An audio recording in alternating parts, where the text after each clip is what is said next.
Hello everybody, and welcome to another standard tournament video here on the channel. Today I'm playing in an SCG satellite tournament. I just had a lot of fun playing in the CFB Pro Showdown, and I wanted to try my luck again at another tournament with the same deck. Maybe a little bit of redemption, maybe a little bit more fun after I have some experience with the deck. But before I get to the matches, I do want to remind you that if you enjoy the video, be sure to hit that thumbs up button, subscribe to the channel, click that bell so you get notified when I post future videos, and leave a comment in the comment section down below with your thoughts, feedback, questions, any other plays that I could have made or things I could have improved on. And also if you want to see more constructed content like this. So we're going to be looking at the deck list here. It is a SULTAI Ultimatum deck. And there are two main engines of the deck. There is a Yorion engine, which is a companion that the cost is you have to put 20 extra cards in your deck, but then you get the major benefit of having a 4 or 5 that can bounce and exile all your things and put them back into play. So to combo with Yorion, we have Binding the Old Gods, really great. It's a removal spell that can also ramp us. We have Essica's Chariot, which is just going to get us some extra 2/2s and just pretty solid in every matchup. 3 Elspeth's Nightmares, which we can sometimes combo with our Yorion, and then we also have, very rarely, Kiora Best's the Sea God to combo with it, and then of course the classic Omen of the Sea combos with Yorion quite nicely. So we may have 80 cards, but we also have a decent amount of filtering because of this Omen of the Sea. The Behold the Multiverse can be some nice card draw and filtering as well. Now, what's the ultimatum aspect of the deck, you might ask? Well, that is Emergent Ultimatum. It lets us search our library. I'm sorry for the fact that it gets blocked off. Now you can all see the card. Search your library for up to 3 monocolored cards with different names and exile them, and then your opponent chooses one of those cards, and you basically cast the other 2. So the classic combo is to get some combination of Valky, God of Lies, which can be cast as Tybalt, Cosmic Imposter, combined with Vorinclex, Monstrous Raider, which makes all of the counters doubled. So if you put the Vorinclex into play and then the Valky comes in and can ultimate immediately, which is quite good. You can also use Kiora Best the Sea God as one of the cards to go get. It also combos with Vorinclex quite nicely because it comes in with 2 counters, so you'll tap all of your opponent's permanents and get an 8/8 hexproof, which combined with a 6/6 haste is usually enough to finish the game off, because you hit them for 6 and then you untap and they don't untap, and then you hit them for 14. The other card you end up getting is Alrund's Epiphany, which makes you a couple birds, but also lets you take an extra turn. So usually they aren't willing to give you an extra turn, because an extra turn with whichever other card you end up getting to cast is generally too good to pass up, so you just get to use the combo of the other 2 cards. There's also a nice ramp element to cast the Emergent Ultimatum a little bit earlier. There's a Cultivate here, and then we use also the ramp from Binding of the Old Gods to help us get up to that 7 mana a little bit earlier sometimes. And then we also have Coma Cosmos Serpent, which is a card that we can ramp into. This card really is quite powerful and can end the game, and it's also really good in the control matchups or the mirror match where they might have some counter spells. Speaking of counter spells, we have quite a few. We have a Disdainful Stroke and 3 negates in the main deck, not to mention quite a few more in the sideboard. And then Jwari Disruption is a really nice land because it helps us continue hitting our land drops while also acting as a little bit of disruption. We also have in the form of removal, we have 4 Heartless Acts, 1 Eliminate, and 1 Soul Shatter for removal, along with Elspeth's Nightmare for removal. So we actually have a decent number of cards for aggro, including 4 Sweepers, 3 Shadow's Verdict, and 1 Extinction Event. So these cards help us out in the aggro matchups. And then the only card that I haven't talked about in the deck is the Shark Typhoon, which is just good in the mirror match, especially good post-board when we bring in more counter spells and just want to have a cycling threat. And it's also good against rogues, which can be a tricky matchup sometimes. And then we have some Seagate Restorations as another card that we can sometimes get with the Emergent Ultimatum. Sometimes after you've cast the first one, if they manage to stabilize again and you cast the second one, you just need more expensive cards. So you can get something like Seagate Reborn. You can just get like Seagate Restoration, like an Behold the Multiverse, and a Shark Typhoon, or the Alrund's Epiphany again if they didn't ever end up letting you cast it. So you can generally find enough good targets to do stuff with. In the sideboard, we have our deck. The main deck is pretty well configured against aggro, given that we have 4 Sweepers and 6 removal spells. 3 more if you count the Elspeth's Nightmare, even though it doesn't always kill what you need to kill. But against aggro, we do also have another Extinction Event and an Elder Gargaroth, which is nice. And then the rest of the sideboard is dedicated to mostly control, with a couple of things added in for rogues. Also, I forgot to mention the Pelucranos Unchained. This is another card for the rogues matchup. When they mill this over, you end up just having the ability to just get a 6/6 every turn, which really can close the game fast and is really just a nice addition to the deck against rogues. And it's also just solid in every matchup, so, and gives you a way to use your graveyard in the late game. So it's just a nice little card that fits nicely with the deck, and you don't really need to side it in or out. It just kind of works nicely. Kind of like Essica's Chariot. It's never a house, but it's never like terrible. It's always like pretty solid card, like kind of like the Omen of the Sea, just rock solid cards in the deck. It also gives some more interaction. There's also another Coma. So we have the Extinction Event and the Elder Gargorath for the aggro matchups. And then for the control matchups, we have we have 2 more Behold the Multiverses, 3 Mystical Disputes, the Negate to bring us to 4. We'll end up with 4 Negates and 3 Mystical Disputes post board. 2 Duresses to also help in the control matchups, and then a Coma as another uncounterable threat. Shark Typhoon is another threat that we can get at instant speed that can't be interacted with. And then 2 Cling to Dust. It's good against the Rogues matchup as just a way to keep our, utilize our graveyard when they're milling us. And yeah, that is the deck list. It's pretty powerful. The lands are pretty straightforward. There's a couple of red lands here on the pathways, usually playing it for green, but sometimes you can play the red half if you really want to cast your Valky, which is right here. And then there's also Blightstep Pathway. So there's a couple of lands that we can use, but usually we're just going to be casting Valky off of our Emergent Ultimatum. We're not actually casting the front half of this all that much because it just gets killed by all of the cheap removal that the opponents are going to have in their deck. But yeah, this is a really fun deck. I think you'll enjoy the matches. It plays some really intricate matches, some really close matches, and then it has some really splashy turns with Emergent Ultimatum, so it's a lot of fun. But yeah, hopefully you enjoy the deck tech. Let me know if you have any questions about some of the card choices. I will also say that this deck is largely inspired by Gabriel Nassif, so you should check out his stream. He streams under the title Yellow Hat. He's one of the best players of all time. He's a Hall of Famer, and he's really great. So I just basically took a list that I found from his stream, and then I tweaked it for the meta that I anticipated, and I just made some card choices based on some cards that I liked and some cards that I didn't like. So, but yeah, his was the baseline that I looked at when it came to the deck list, so a lot of credit goes to him, and you really should check out his stuff. He's one of the best constructed players out there, and he's who I look to for a bunch of constructed advice. But yeah, that's going to do it for the deck tech, and I'll see you folks in the matches. Before I get to the matches, I want to give a huge shout out to all of the patrons who support me and my content at patreon.com/NicolaiBolas. As a college student, I have a lot of work outside of the channel, and it is the support of patrons that helps me continue dedicating the time and energy necessary to produce high quality videos on a consistent basis. If my content has provided you with some value, please consider supporting my work on Patreon. It really makes a big difference. Special thanks to those who support me at the credits level, and to all of the new patrons who helped me reach the new microphone funding goal. I've gotten a lot of comments about sound quality over the years, so it's going to be awesome improving my videos with a new microphone when it arrives in a couple of days. Without further ado though, let's get to the matches. Welcome to round 1. We are playing against Teamer Ramp. I'll pull up their deck list sometimes during the games, but we're going to keep this hand. Certainly reasonable. Looks like they're mulliganing. So they are playing. This is me. I want to be able to pop this out, but I don't know if I can. This is my deck. This is their deck. They have 4 Ugins, 4 Beanstalks, Goldspan, some Fire Prophecies that are pretty bad against me, some Shark Typhoons, Mystical Dispute. So Mystical Dispute and Jar Disruption are the counters I need to worry about. And then we'll look at sideboarding later. Okie doke. We'll just start with a basic land. We have all our colors, but we just want to know which basics we're going to draw first. A couple ultimatums is good with this Cultivate. We're going to probably have to use this to get blue. So we're going to get black mana first. They are on a mulligan. Beanstalk, Giant, sure. Let's double check that they don't have any cards that die to it. So creatures, none of them die to the Elspeth Conqueror's Death, so probably gonna get blue here.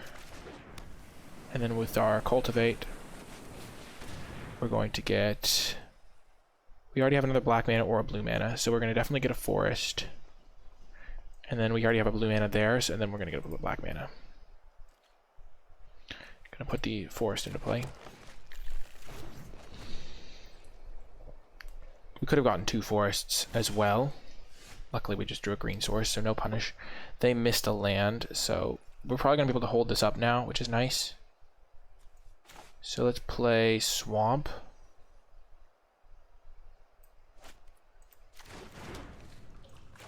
And then get this thing down. And that will set us up nicely to potentially get rid of a counterspell that they have for an ultimatum. Ouch. I did not time that particularly well. I forgot that they had that card in their deck, but I'm not worried about it. This is bad. Still good. Started. Round timer has begun. Well, they have Dispute. They also have 2 ultimatums, but they can't cast them yet. I don't think we really care about the disputes at the moment. Maybe we do. Probably want to get rid of the dispute. So... Oh, I messed up. I played the wrong land that turn. I needed to play it as a green land. That's going to be costly. Let's just play this. Play Chariot and hold up our Jwari Disruption.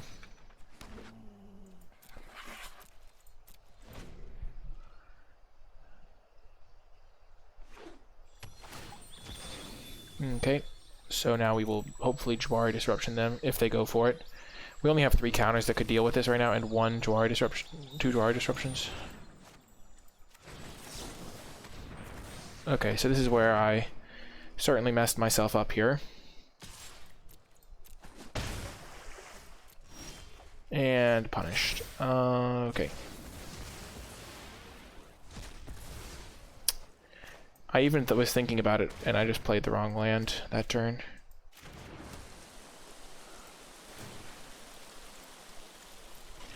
It's okay, we'll bounce back. Jwari Disruption was a good draw.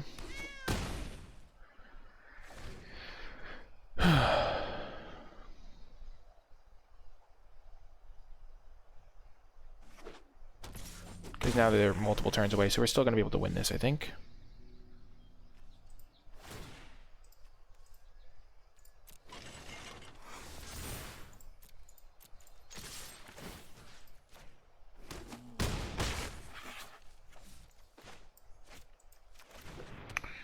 So this is going to let us get another Esika's Chariot.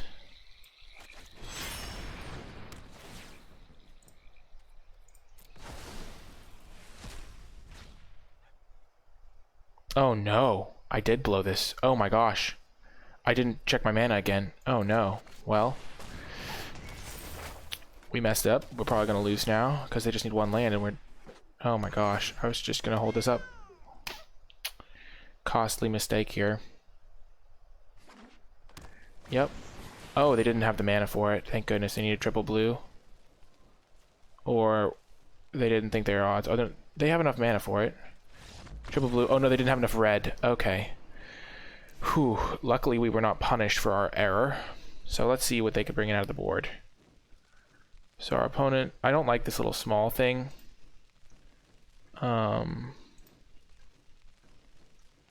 Spherical Dan, so... standings... Filters...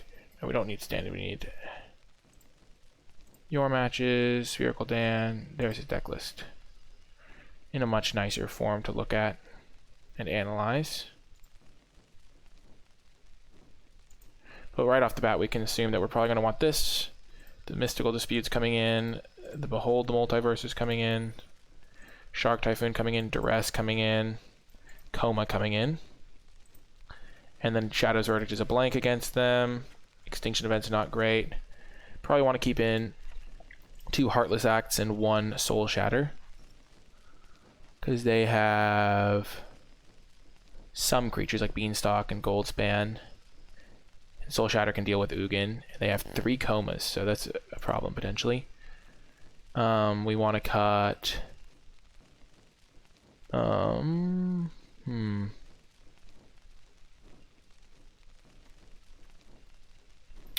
What else do we want to cut? We could cut the 3 ECDs.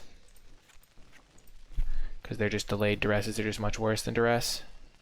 And I think having some answers to Coma the turn it comes down is quite nice. So we have like 3 answers to that.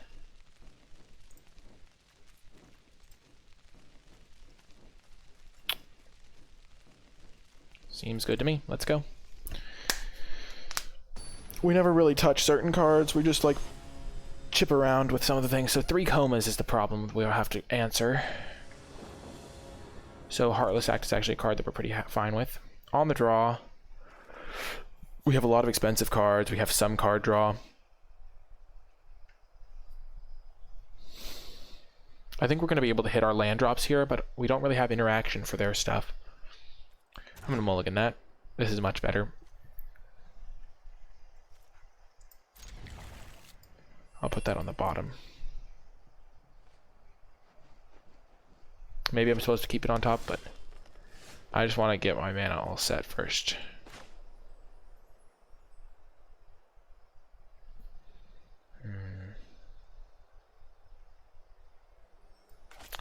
I have a lot of lands. I think I'm going to keep that as a land, and I'll just play this as an island. As a spell, potentially, because they're going to be tapping out, presumably. Let's look at their sideboard. They're going to bring comas, negates, Maze Mind Tome, Mystical Dispute. They have a Shredded Sails.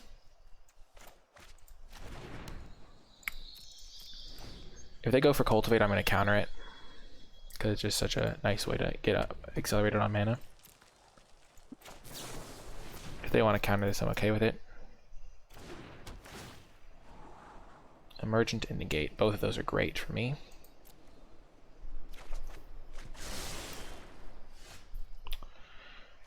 I guess do we have anything? Do they have anything scary on turn 4 that they could play? Not really. So turn 5 is really when we want to hold up our cards so they can't just jam Goldspan Dragon. This is a fine turn to go for Cultivate. If they counter it, that's okay with us. We still have 2 more land drops. Sure. Getting the negate out of their hand is fine. We could have also tried to blank their turn by just not doing anything, but it's probably a reasonable trade for us. Because this way we can hold up Behold. Okay. Get another green mana, I think.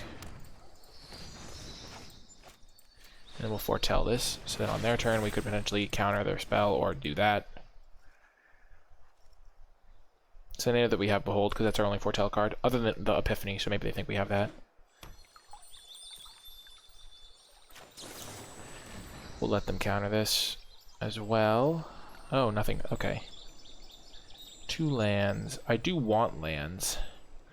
I also would like an answer to Coma, though, so I think I'm going to keep 1 land on top and draw to try and find a Heartless Act or something for Coma. Okay. This is green mana, so we can get another blue. Seems advisable.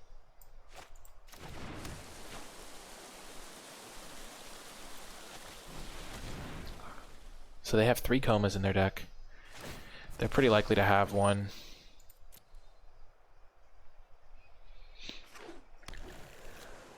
So we can get Swamp and this, so now we can cast our Ultimatum next turn. So if they tap out for Coma, we get to resolve an Ultimatum, which is probably good enough to beat Coma.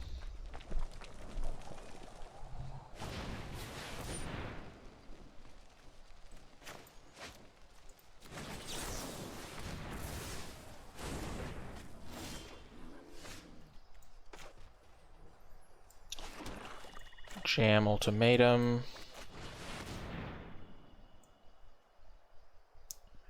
So there's pretty standard options that we could get. We could get Valky, Vorinclex.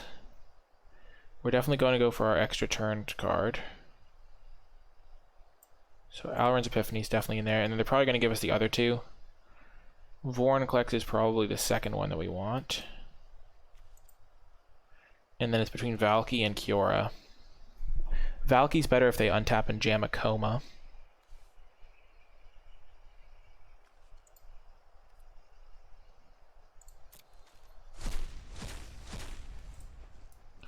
It's already a lot of cards in both graveyards.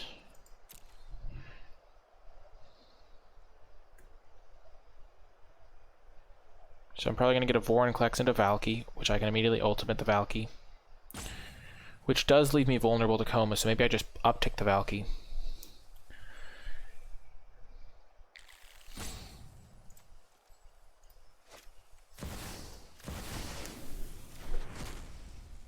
So let's assume that they go like land Ugin, because they have 4 Ugins, I believe. I have cosmic aspirations, dear planeswalker. Wait, what? Oh no. Well, that was bad. I played them. I didn't know. I thought they came in at the same time. Well, that's a yikes. It's probably what I wanted to do anyway. Is plus so that I could kill a Coma if they went for it, but they probably have Ugin here. Oh, Genesis Ultimatum. Sure. Luckily, our Vorinclex dumpsters Ugin. My flames burn beyond perception. Okay.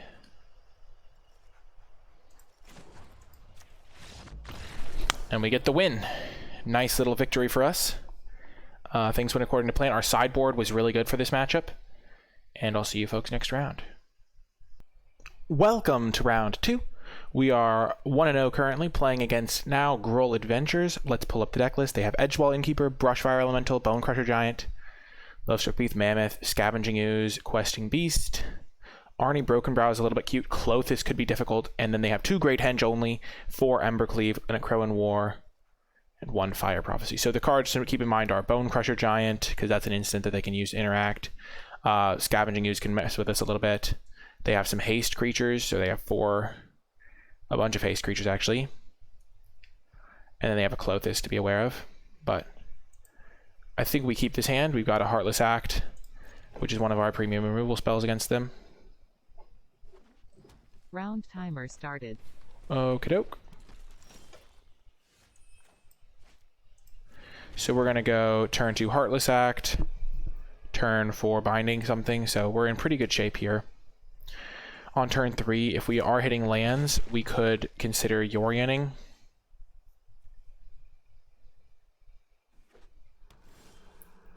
So nothing in hand. So if they're not casting something on turn 2, that means they probably don't have Brushfire. They don't have a Lovestruck Beast, that's for sure, or they would have done that. They probably don't have Mammoth. They don't have Skoos, probably. So maybe they have a Great Henge in their hand. Maybe they have a Fire Prophecy. Likely to have Bonecrusher Giant. Round timer started. So we have all our colors there. We can use this to get green. This card's going to be really good against them. They're probably going to stomp us. No, they didn't stomp. Interesting.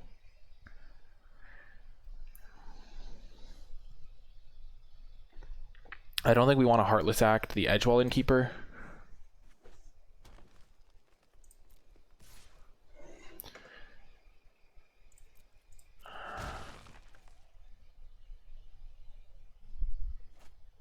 Okay, Mammoth makes sense. So, here is the decision point. We could just Heartless Act now, or we could Omen of the Sea and try to hit lands so that we can Heartless Act into Binding, because over the next 2 turns. And if we hit a tap land, that's even better. So I think this is going to be the better line. Especially if we hit a tap land. So this is really good that we get to get rid of both of those. Elspeth, Nightmare. Okay.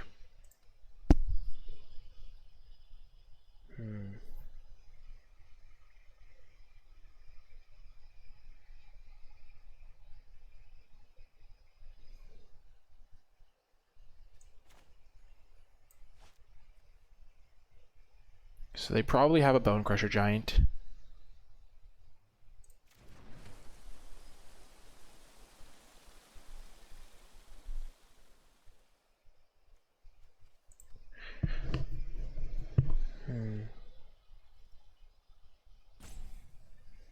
They probably have a Great Henge in hand.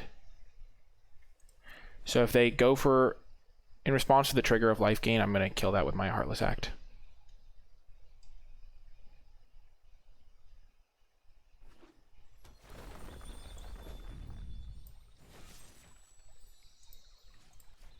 And the reason I'm doing this is because if they do have Great Henge, they won't have a creature large enough to cast it.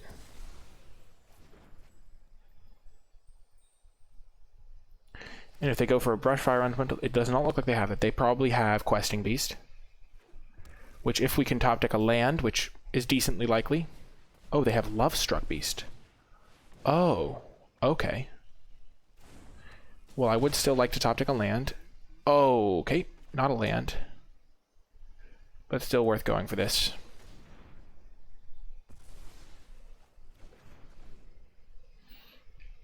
Unfortunate there. But we have scryed a few cards to the bottom at this point. Any untapped land will let us cast Binding, which will unlock our whole hand pretty much. If we don't draw a land next turn, we might Elspeth Nightmare. We're still at 17, so pretty high life total here. I'm not that worried about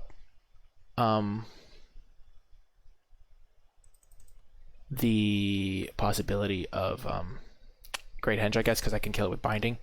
I will say that the Omen of the Sea not hitting a land really cost me in this exact situation. Because if I just killed end of turn, then I could have cast Cultivate. But I feel like I'm pretty likely to hit a land there. Okay, so perfect. Now we can go this for blue. And maybe we should just keep going green. Because we already have double blue. Yeah, let's keep going green. Binding. The Love Struck Beast. Because it feels like they must have Great Henge. They didn't have a 2-drop.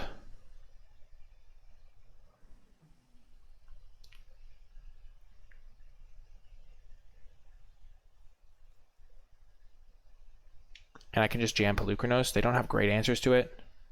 They have Embercleave, so that's something to be worried about. But I can counter Embercleave with my Disdainful Stroke. So if I draw a land next turn, I can Elspeth Nightmare them and Disdainful Stroke.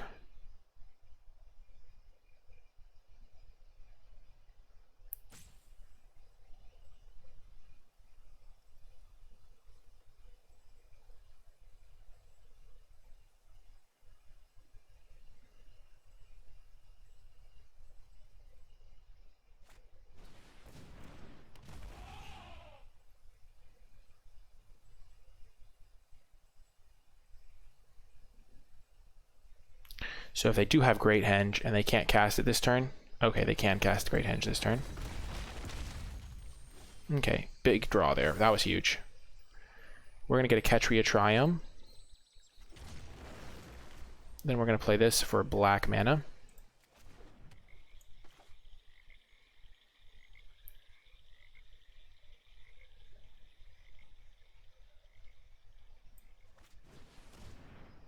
And now we're going to finally kill the Edgewall Innkeeper.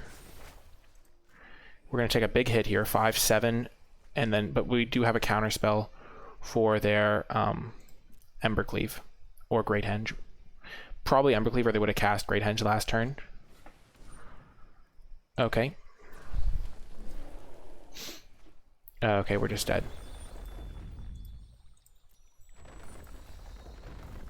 No, we're not. This is 5, 6, 7, 8. Oh no, we're totally dead. We're mega dead. Okay, so that was unfortunate that we didn't hit our land, but we did take a greedier line when we didn't go for the Heartless Act immediately. I mean, when we, yeah.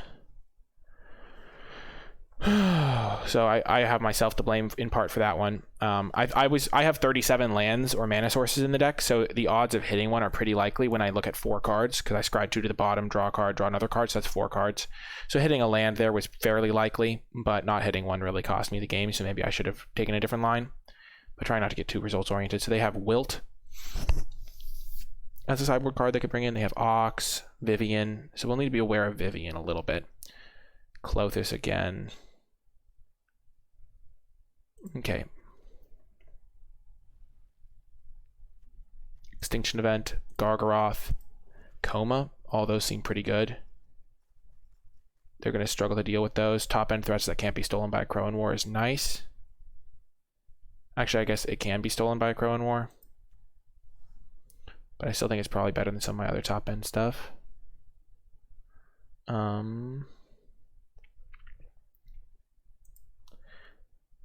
What happened to my sideboard? Oh, perfect. I don't want Cling to Dust, really. I guess it could take care of Skoo's targets. Don't really want Mystical Disputes. Negates get a lot worse. but they do have some targets for it. Shark Typhoon's probably too slow. What else? I kind of like my sweepers. Chariot's nice.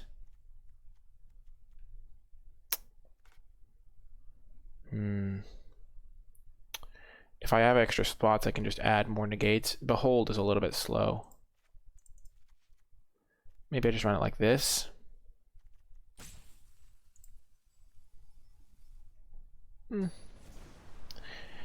They have a decent number of non-creature spells, especially after board when they have Vivians. But yeah, that game would have also been a little bit different if I'd won the die roll. This is a good hand too. We have to keep these. We got 2 removal spells.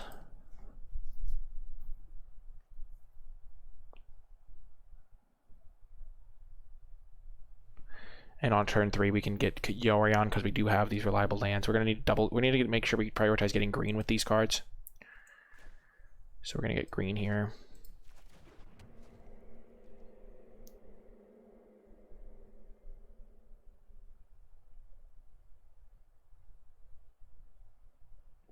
I guess maybe I should have played blue-black first there. It's crazy how much thought goes into your first land drop. Okey-doke. Yeah, because this way I can't hold up Heartless Act. So do I want to Omen of the Sea or hold up Heartless Act? I could have just made this easy on myself and not made this tough. This is why I'm practicing standard, because it's hard to learn these things. They have some 2-drops I care about, but mostly I think I'll just rather Omen here on turn 2.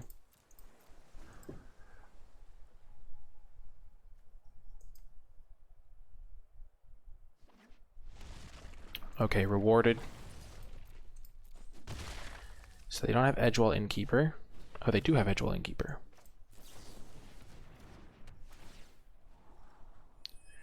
Well, that's really good. Both of those are great.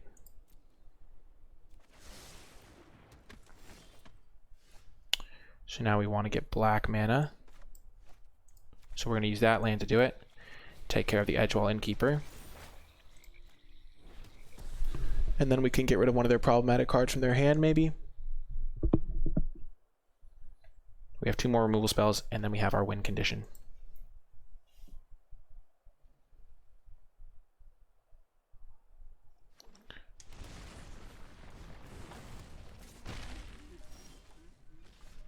Let's see what they're working with. So they have Questing Beast and Arnie. Sure.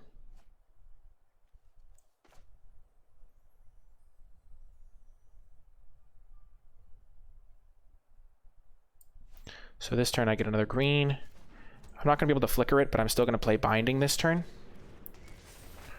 Kill this. Next turn I can play Yorion and hold and Heartless Act. And I can get Yorion into my hand and Heartless Act something. Probably this Questing Beast.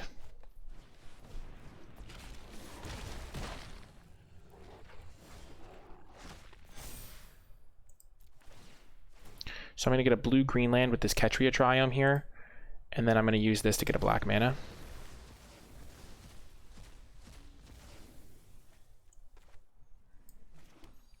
Because I have triple green, blue. Okay. Put Yorion into my hand. Maybe I don't need to do that. Maybe I just need to Behold here. I certainly want a Heartless Act on my turn so they can't top deck Great Henge, though I don't really care if they do that if I hold up my negate. I think I want to bring this into my hand. And I do want to get black mana with this. So if they go for Great Henge here, that's okay for me, I think. Because I can negate it, take 5.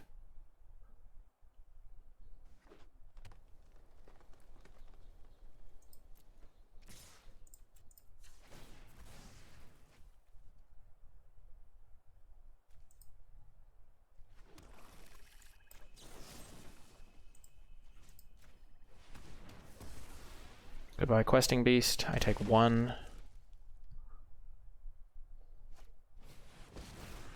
That's okay with me.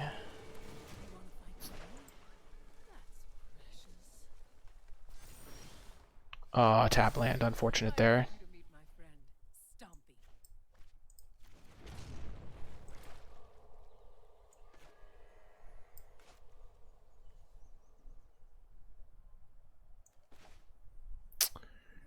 Maybe I should have played around that a little bit.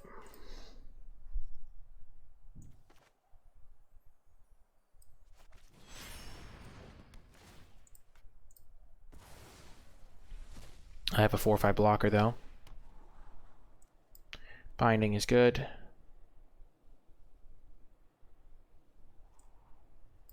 And I want to hit my land drop, so I'll take both.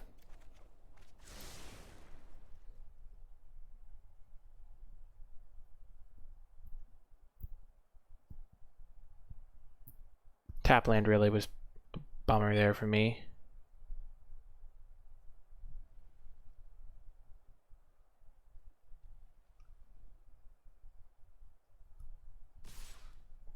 So do they have Stomp or something?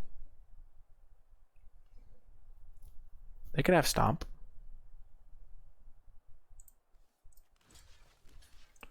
I'm okay if they spend their turn casting Stomp on my Yorion.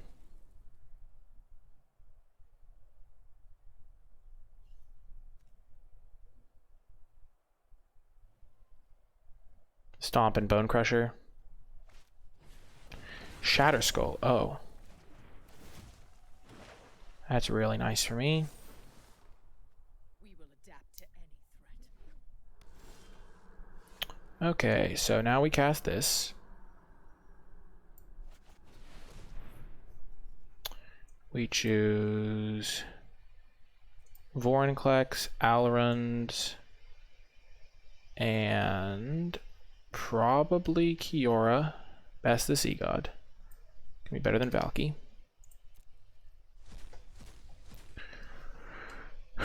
They can't give us the extra turn, plus a 6/6 trampler, I don't think.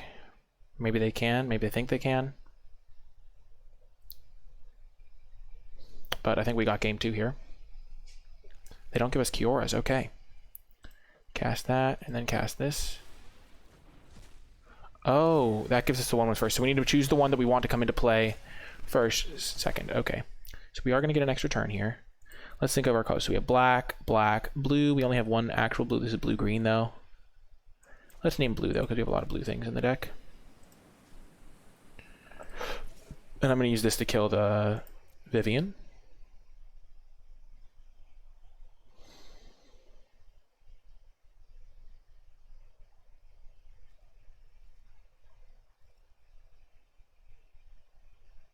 Next turn, I will binding this guy and then attack the Vivian. That's good, but I think I just want to be conservative here, hold up my negate.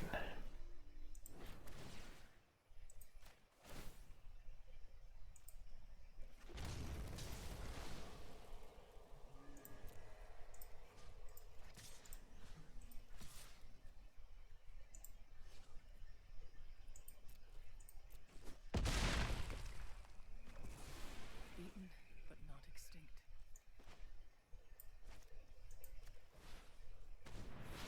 Okay, so now we have a negate. We have a chump blocker for something.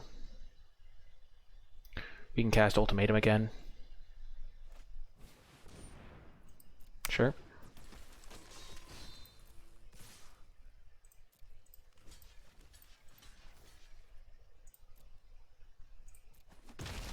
Killing their one was nice in case they have like a Lovestruck Beast or something.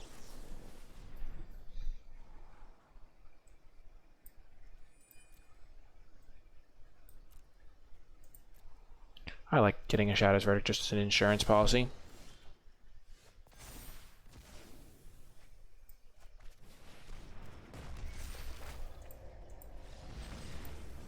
Okay, perfect. Game 3, we're on the draw. So now we know a little bit more about their sideboard plan. They are bringing in the Vivians. I'm not sure if they're bringing in the Clothises or the Akroan Wars. Probably not. So they're just going to be low to the ground aggro. Do we have any cards that are better against that than what we're currently running? I definitely don't think we want Cling to Dust. It's just too slow. We aren't going to be really caring about the life gain. I think only one Behold is also correct. Shark Typhoon can make a chump blocker on 3 mana. But I think we're going to go turn 2 this, turn 2 hopefully Elspeth Nightmare or another interaction spell, or hold up a counter magic. So I think our current configuration is good. Any weak cards? Behold is a little bit weak. Duress could be good. Like, they have a decent number of non-creatures. They have Embercleave. They have Vivian. But I think Negate's probably better because they have like adventure creatures with the halves that we need to deal with. Maybe Duress is better than Disdainful Stroke, but Disdainful Stroke hits a decent number of things like Questing Beast and stuff like that. And we also have Elspeth's Nightmare for the Duress role. They're certainly going to play first.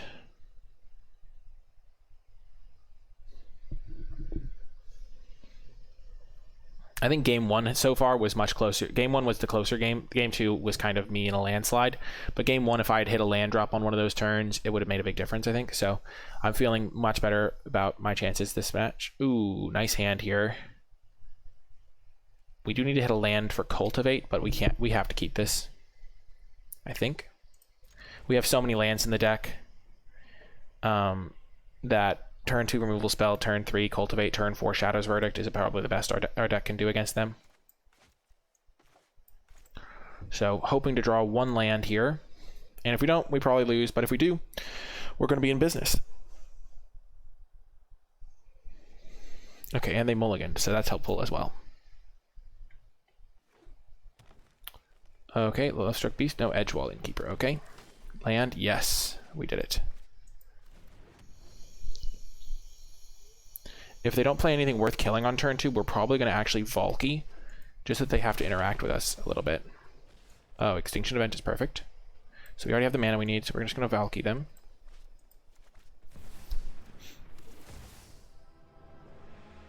So they have a Scavenging Ooze and a Mammoth. We're probably, and they don't have a double green. They do have double green. They also have a Vivian. We'll let them play their Scavenging Ooze. The Mammoth can actually hit us really hard, but the Scavenging Ooze can't hit past Valky.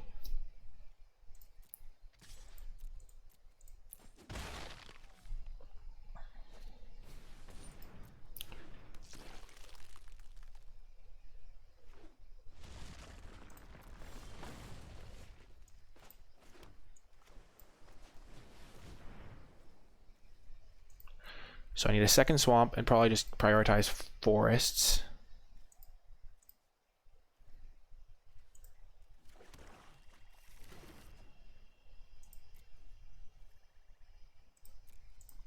I will block the Scavenging Ooze here, because if they then play cancel, if they then play the Kazandu Mammoth, I get to Extinction Event on naming Odd.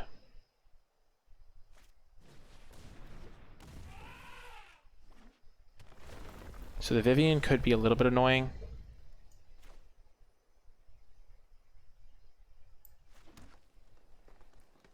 I probably wanted to use Shadow's Verdict here. It uses my mana more efficiently.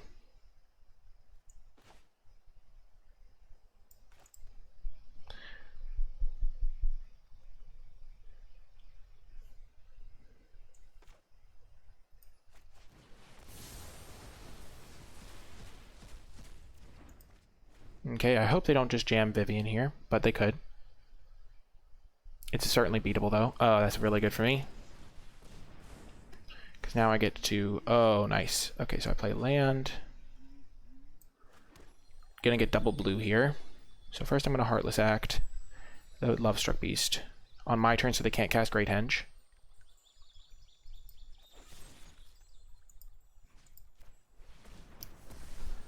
I could just get a green with this, because then if I hit Ultimatum, I just win.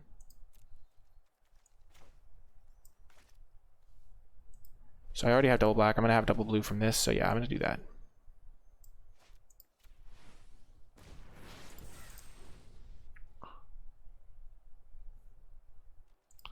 Looks like they're missing a land drop here. Maybe, or they're just doing it post-combat. Sure, we're going to get a forest.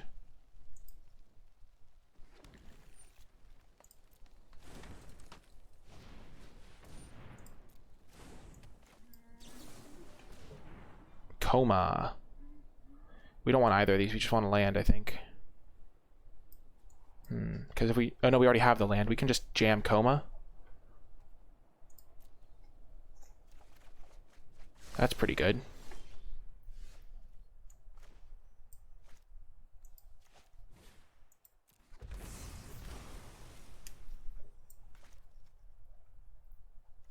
Three, 5, 7. Yep, Coma's pretty good. I don't know if they're playing the Akroan War.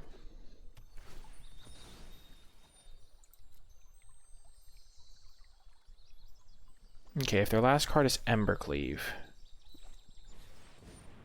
Okay, so their last card is not Embercleaver. They would have attacked first. We're gonna have a problem. I love making new friends. My turn. Black. I can just play Kiora's. I could also name Even. So yeah, that's what I'm going to do. So I'm going to tap target permanent, tap that guy.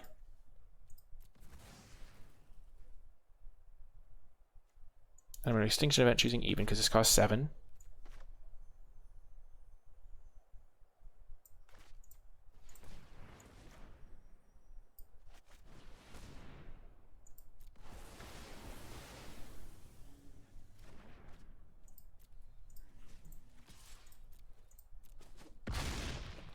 Smack the Vivian.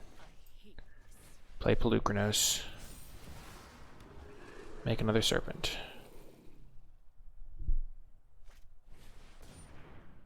Resolves.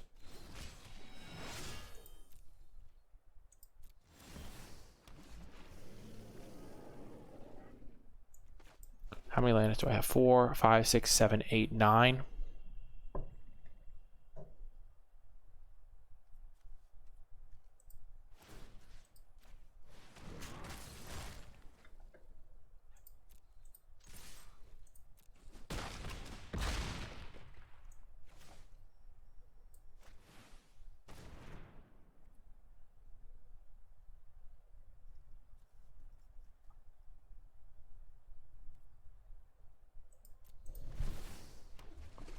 Even if they like a Crowan War, steal something, do something else.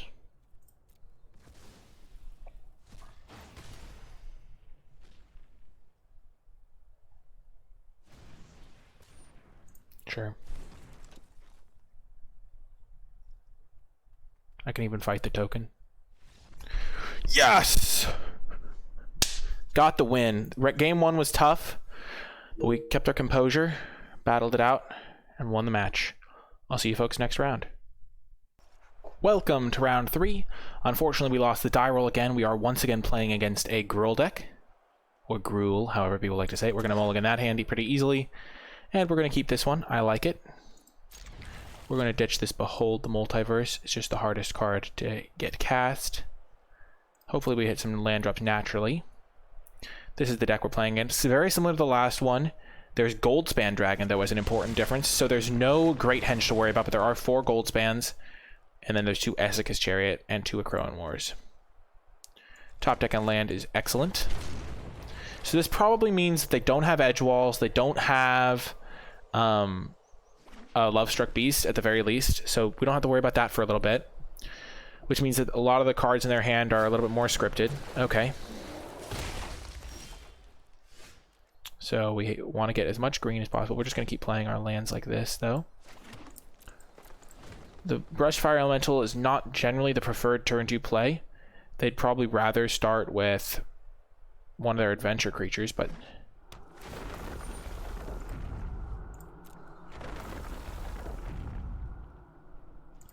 One thing we can try to do, they don't have Questing Beast. They basically have this instead of Questing Beast. Is we can try to, like... So they don't have double green right now. So that means they cannot play they cannot play they can't play Kazandu Mammoth, which means they probably have a Bone Crusher Giant here. So would I rather kill this and then would I rather kill the Bone Crusher Giant.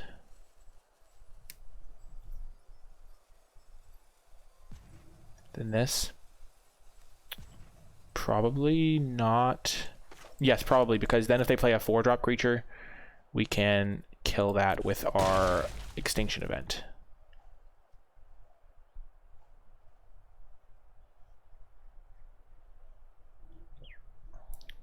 Yes, so that's the benefit of Extinction Event, is if they do then play a 4-drop on turn 4, the 4-drops that they could play would be... I mean, they have mostly odd creatures, but they could play like an Essica's Chariot. So we could kill all those cat tokens or something.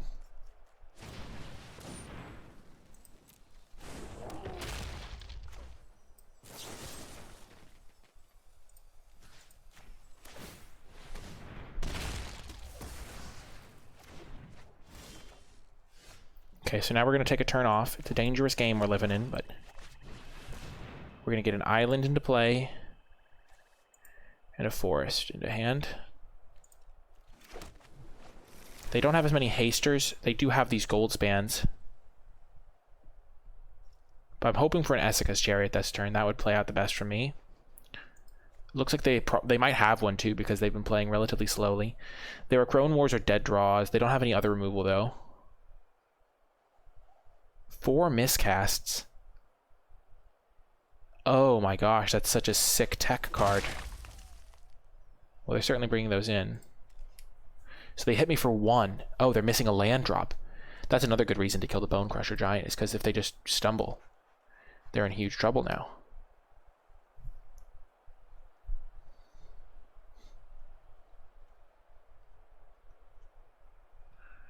If we could win game 1 on the draw. Ooh. Okay. So we're going to take 2 next turn. They're going to play this.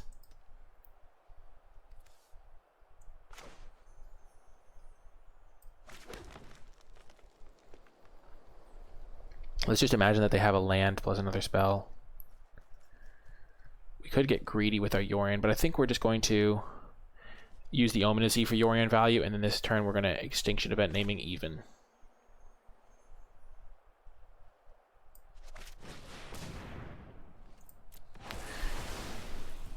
Just gets rid of a couple of cards.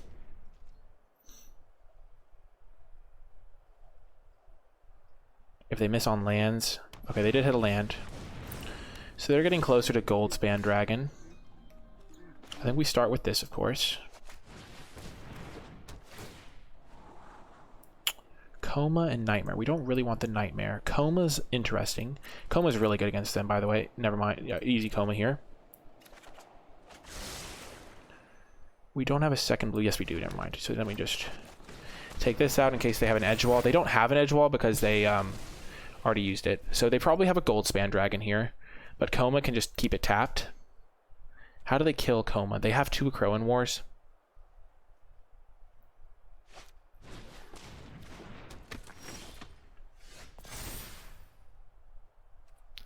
Get a Ketria Triumph. 4, 5, 6. I'm worried about a Crone War because they haven't been tapping out for many things. And we can't just Yorion plus use Soul Shatter here.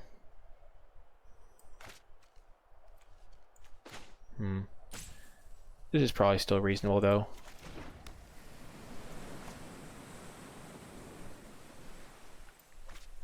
If they do have a Crone War, we'll at least have 1 Coma's Coil.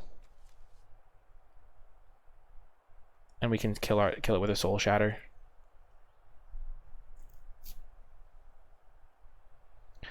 I feel like they might have the Crone War, but I feel like I'm outplaying myself if they don't. Like if they just have a Goldspan Dragon or something.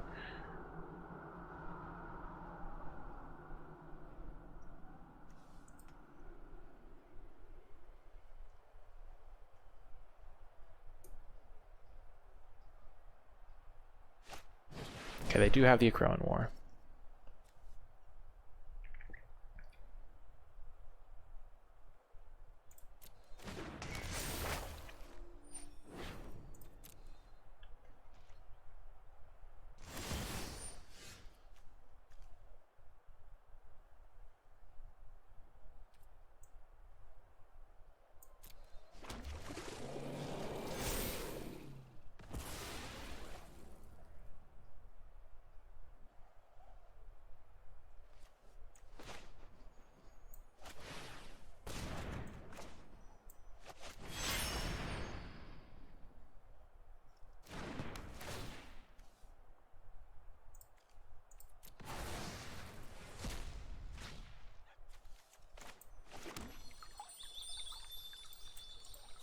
gonna activate this now.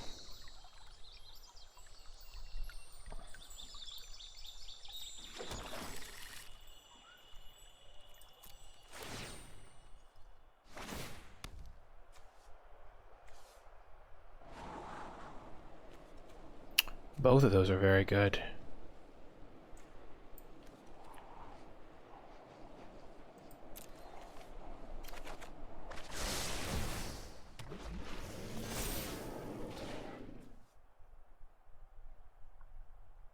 So next turn I can kill this.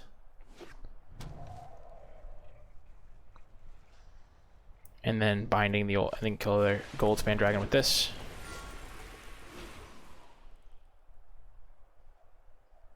If their last card is Embercleave, which it might be, I think we're dead. Maybe I wasn't supposed to play Coma.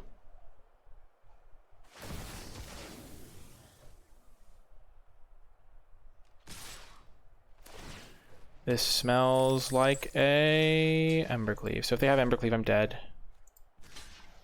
If they don't have Embercleave, I don't want to die to, yeah, they have Embercleave. Yeah, that was real bad with the Coma play. I knew they had the Akroan War, and I just misplayed horrendously. Wow.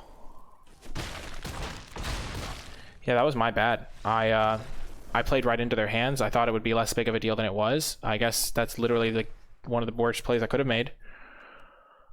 But time to just bounce back. We're going to bring in another Coma, bring in Gargaroth, bring in Extinction Event for sure. Bring out what?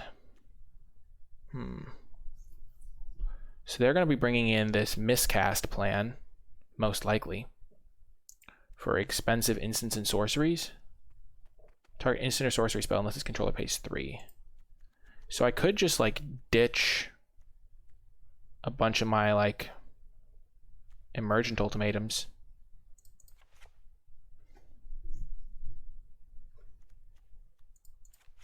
Like if I ditched all 4 of them and they use the miscast plan, then they're in trouble. Like I just bring in Shark Typhoon. I will say that Negate's probably okay against them.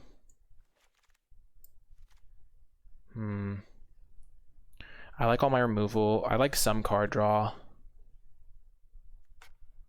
But if that's their plan, it looks like it is. Like 4 miscast. Like what else? What other matchup is that for? And then they have just 4 dead cards in their hand.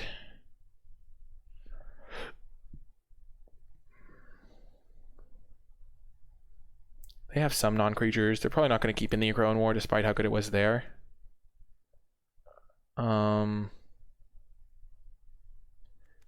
Maybe I got 1 negate for an emergent ultimatum. Yeah, we're going to try it like this, I think. Because miscast is pretty easy to hold up. Yeah, I really messed that game up. If I just don't play Coma, they don't have any threats.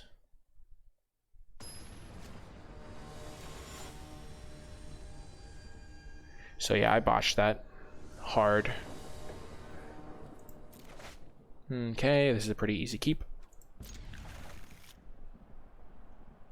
We have this ramp. I guess it's not maybe an easy keep. I just kind of like the Jwar Disruption ramp strategy here.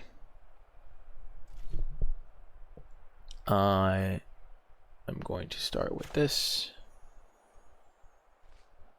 I think. I hope they did bring in the miscasts.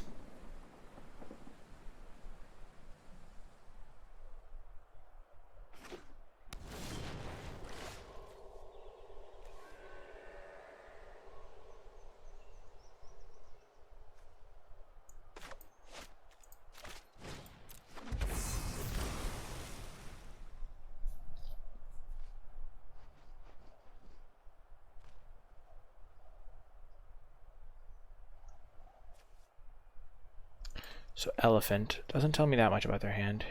I'm kind of disappointed in how I played last round. The Akroan War was a card that I knew would be a problem, and based on the way they played the game, they had to have something like that. Sure.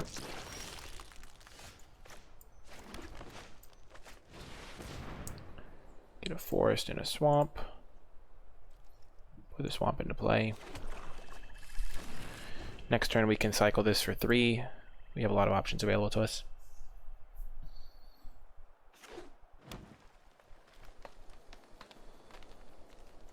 They didn't play it for blue.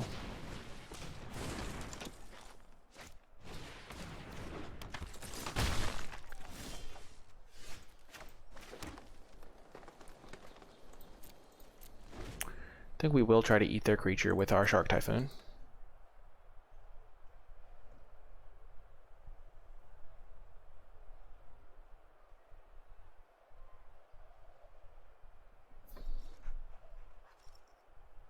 Especially because they might not expect us to keep them in or even side in a second copy.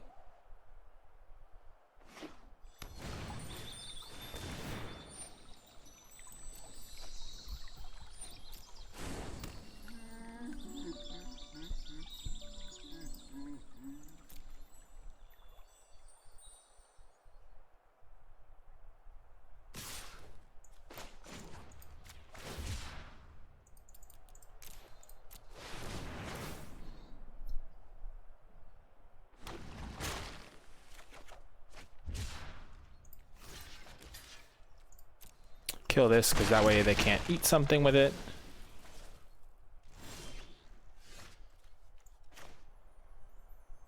Wow, we've drawn a lot of lands this game.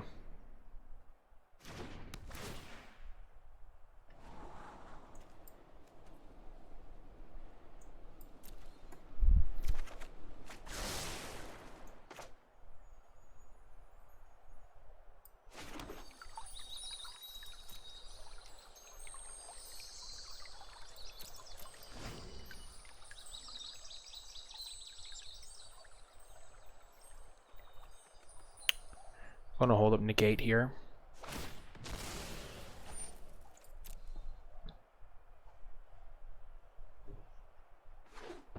Nope, no island.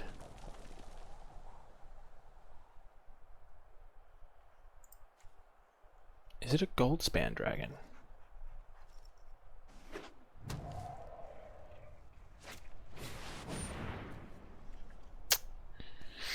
Yep. Oh, this is rough. Maybe my keeping hand was really bad.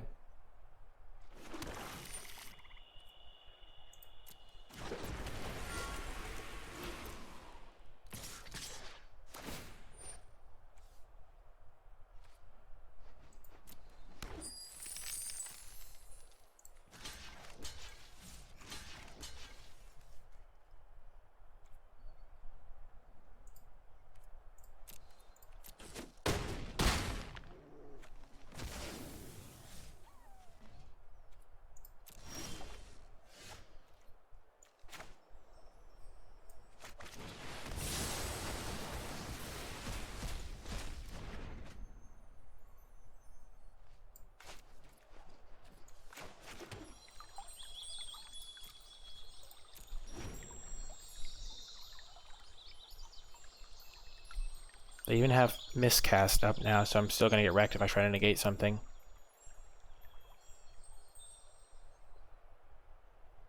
Dang, their sideboard plan is really good. The 4 miscasts messed me up. Yikes. Well. That's where I wish this was a Disdainful Stroke or an Essence Scatter. Maybe my opening hand was supposed to be a mulligan. It does feel like we drew a lot of lands.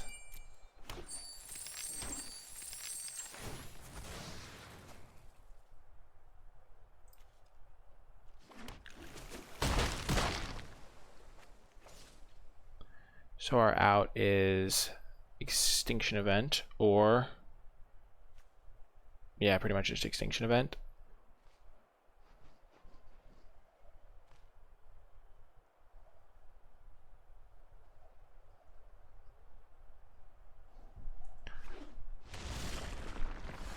Yep.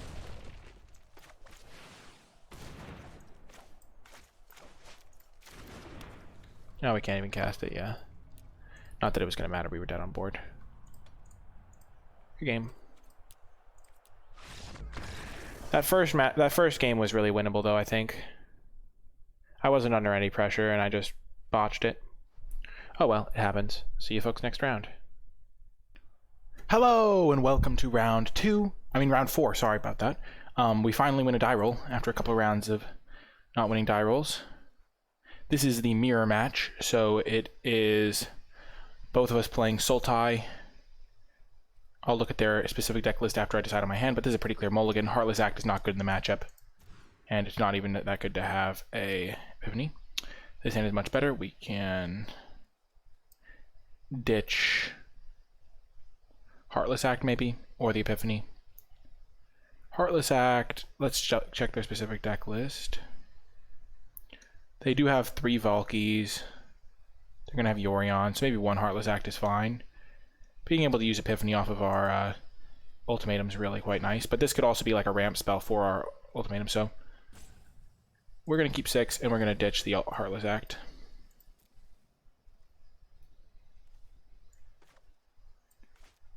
We are going to lead with Forest, I guess. Sorry that my computer's being kind of laggy right now. I'll hopefully resolve that soon.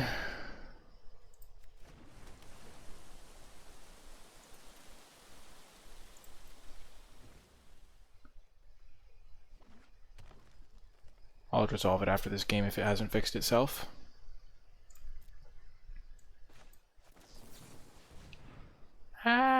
Okay, let's look at their specific deck list. So what counters do they have? They have Cultivates. They have 3 Shadows Verdict. They have 4 of the Ultimatums, of course. They've run 4 Sea Gates. Okay, 2 Outruns, 1 Extinction Event. So they have a lot of relatively blank cards. 2 Shark Typhoons in the main. Only 2 Elspeth's Nightmares. They've got 3 Valkies.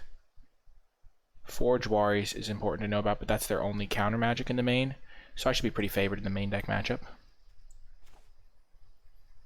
Oh, they Jwari'd that. Okay, that's really good for me. So I want to make sure I have all the colors I need. So I'm going to get Forest, Island, I think.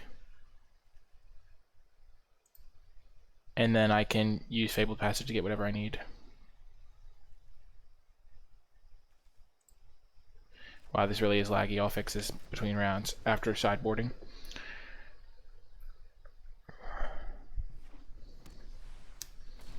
They get Yorion back. Okay.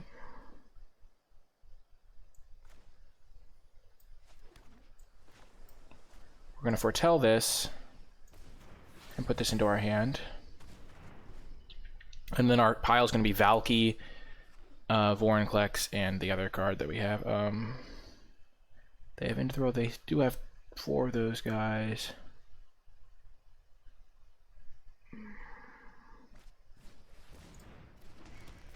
Okay, but now they don't have anything.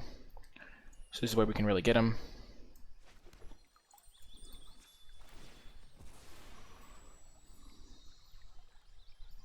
We can get a swamp, and then we need a forest, but I think we have more green sources than other sources.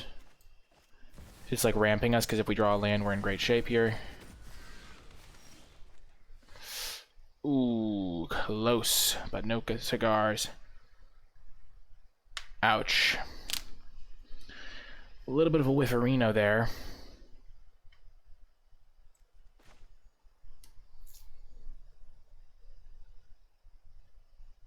And we drew our Valky.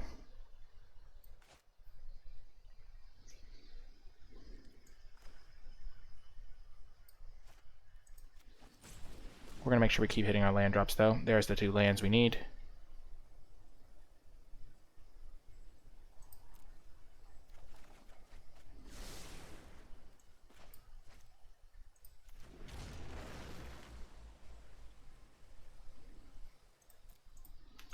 Unfortunate that we didn't hit those lands the turn before, because now they get to take our ultimatum.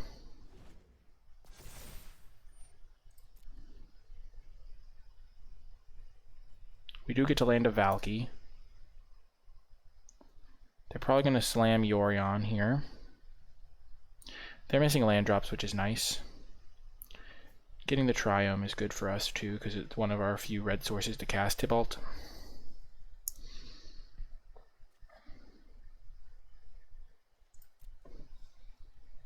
What could they be representing here? Soul Shatter.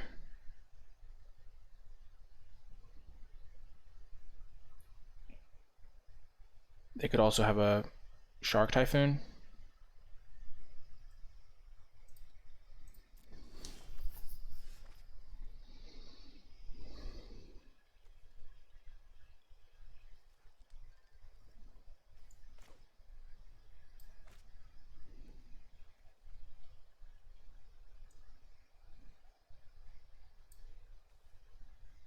We're going to name blue because this way we can play Yorion and hold up our card.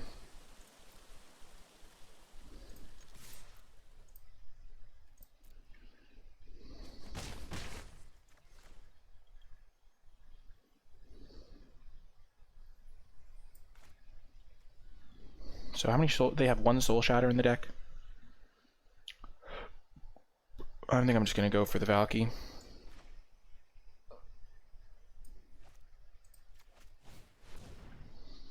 Exile top 2 cards. I'm playing around counter unless I pay 1. And if they don't have exactly Soul Shatter, we're in great shape here. Cultivate's nice. They probably have the Soul Shatter though, unfortunately. Oh nope, it was that. Okay. That's good for me.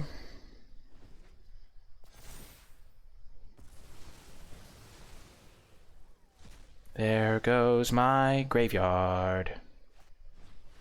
Binding. Okay.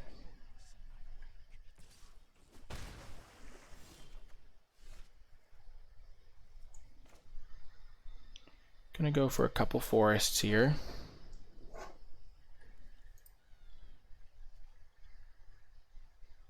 I guess I can go Forest Island.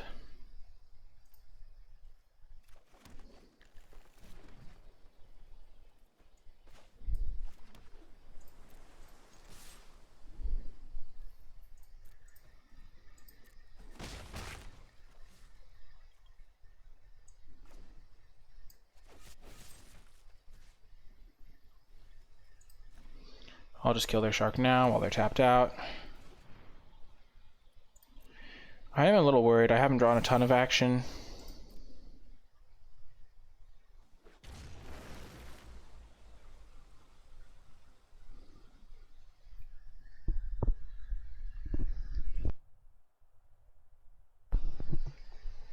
The lag seems to be getting a little bit better. I can Jwari Disruption their Yorion.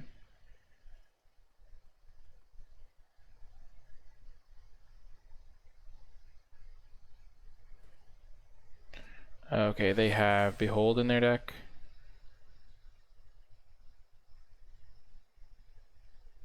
Oh no, it's just an Alrund's Epiphany.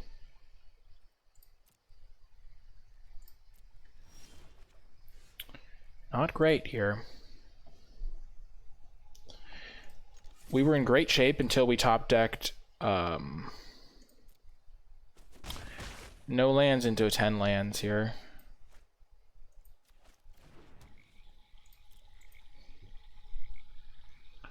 Maybe I'm just supposed to play the Yorion. But I feel like they have to have a Heartless Act or something like that.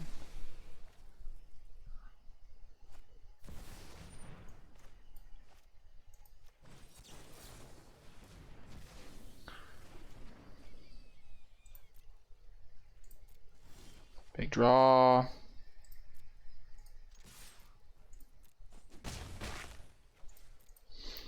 Oh, I'm so screwed.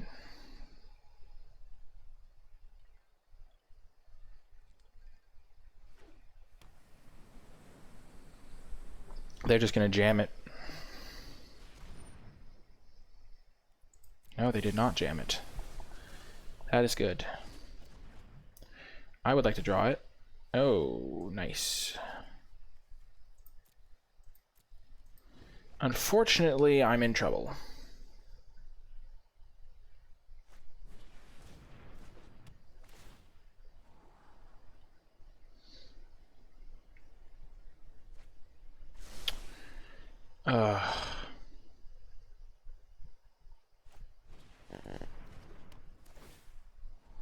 This feels pretty painful. I need a top deck Emergent Ultimatum really badly. Unfortunately, my hits are pretty limited as well. Oh my gosh. I'm a little bit frustrated. I needed to hit one land to win the game essentially, and then I just drew all jank.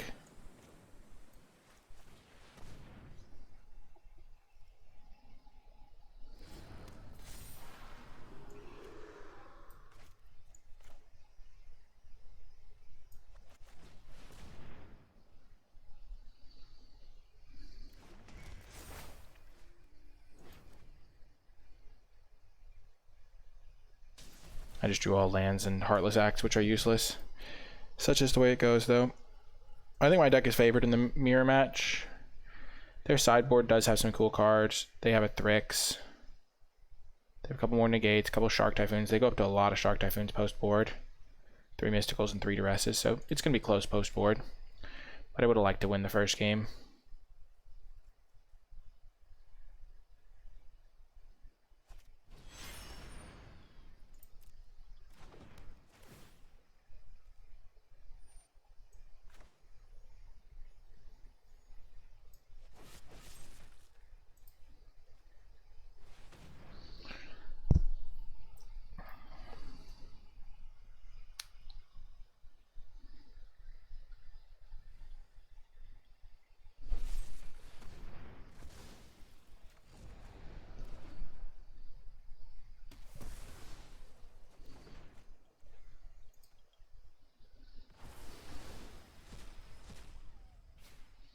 Okay, they're tapped out, so I could still get there.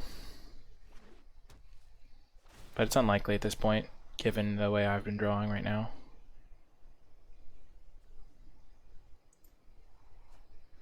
I did shave on some of the top end to make the deck better in the slower matchup, in the fast matchups. So I only have like 1 Epiphany and stuff.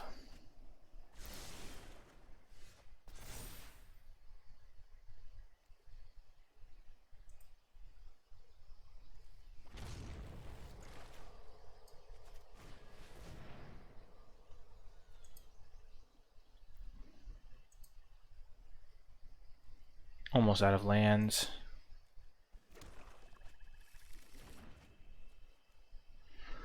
This requires 6 other cards in the graveyard. We're nowhere near that.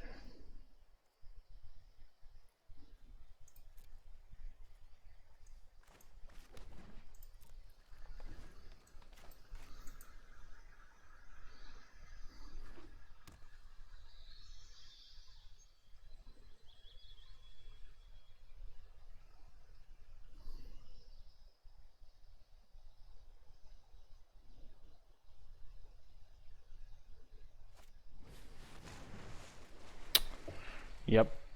They also play 4 Seagate Restorations, which I only play 2 because I wanted to keep my life total high if I played a faster deck, which has been important, I think, being able to just get islands and stuff, but we can still win if we top deck an Ultimatum here. Wow, Fabled Passage is absolutely the worst. Actually, no, it's not the literal worst because it can help us get our Pelucranos back into play. Because this is our last land that we can fetch.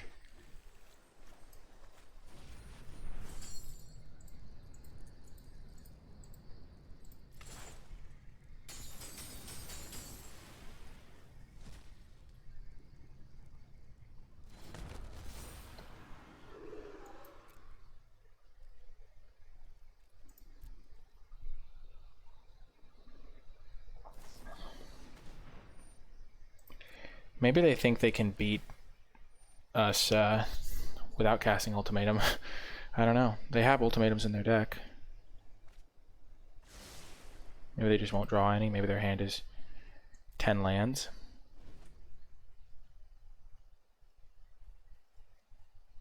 This game was actually really close. It doesn't look very close right now while they have a billion cards, but if I had resolved my Ultimatum the one turn, it would have been very different.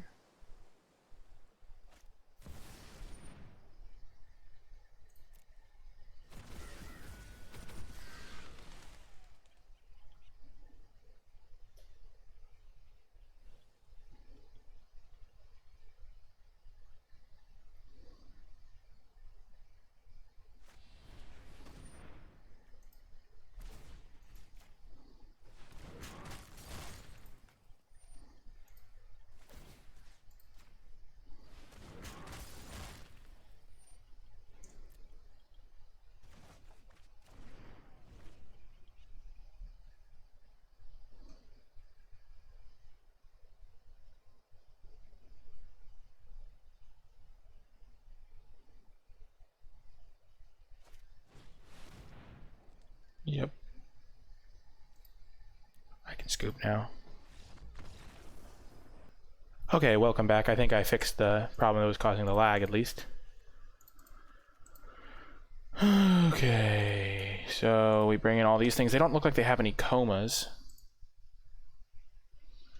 to worry about, which is nice. That means we can cut all of our removal.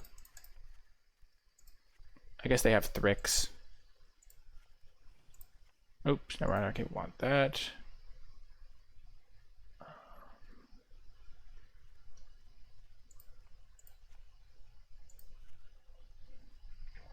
And then what's the last cut? I could cut Soul Shatter, but it is good against this Kiora Best to See God token sometimes. It's decent against like random Yorions or Thrix.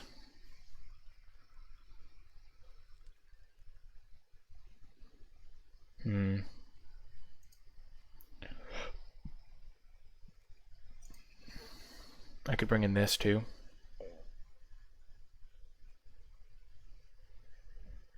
I can kill Thrix with Binding.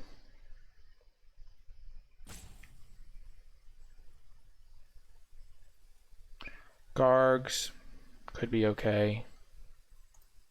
I'm gonna run it like this though. Okay. So they're probably bringing in Thrix, Wilt maybe? No, what is Wilt for? And maybe they'll bring in Wilt, but probably just Thrix, Negates, and Shark Typhoons and Mysticals and Duresses, so don't want to have to mulligan against Duress, and this is perfect. They can't really deal with Coma very well. It doesn't do much in the early game, but I don't really want a hand that is... I don't really care if my hand does much in the early game, because they can just Duress away my early game ramp and stuff anyway. So I just want a hand that does something. Ooh, that's great if I can get it going. Okay, I'll just play the island. They could Duress me now. Play this for green. Duress. I mean, Cultivate. They could negate it. They could Jwari Disruption it. Omen of the Sea. Perfect. So I'm going to get another... So I have 2 greens already. So I think I want to get green and black.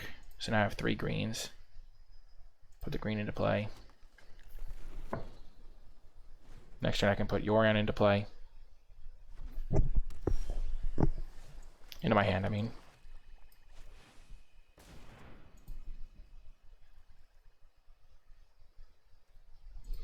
This hand is going according to plan.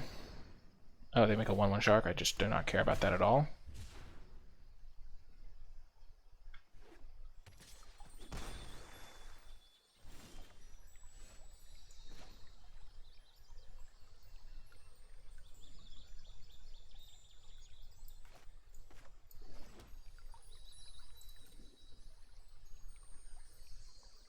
So next turn I can just jam Coma.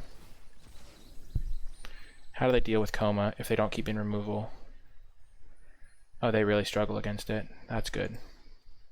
They might keep in some removal.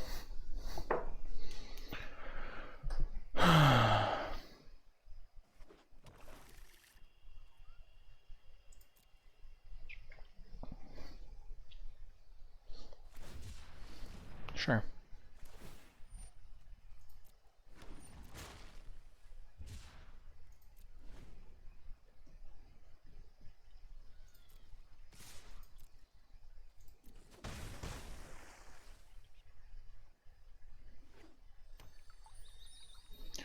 Blue, green, green, green.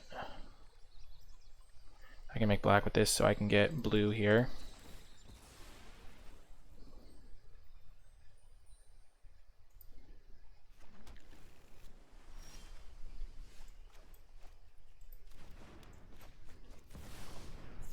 Backup Coma is actually okay for me as well.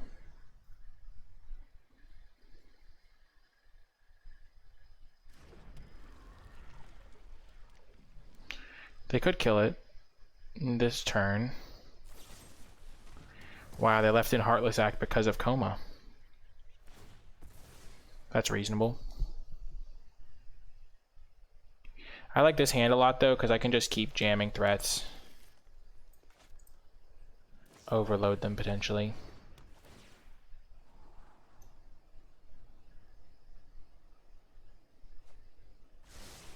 They put one on the top, okay.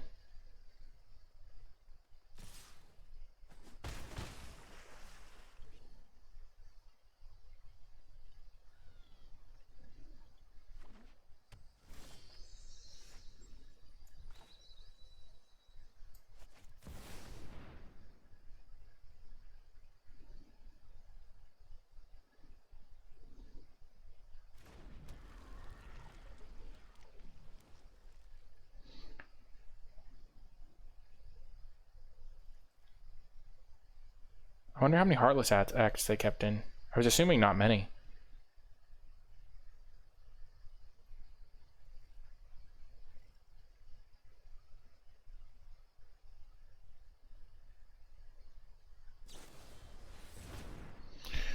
Oh, maybe I played this really badly.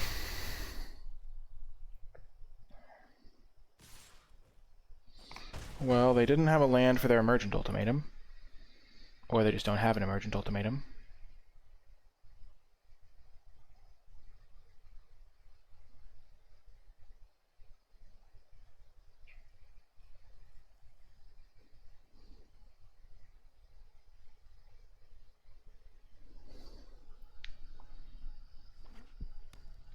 They do have it.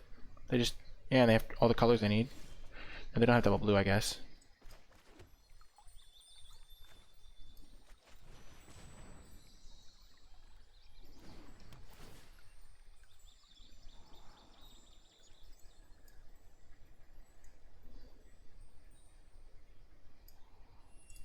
I don't need both of those.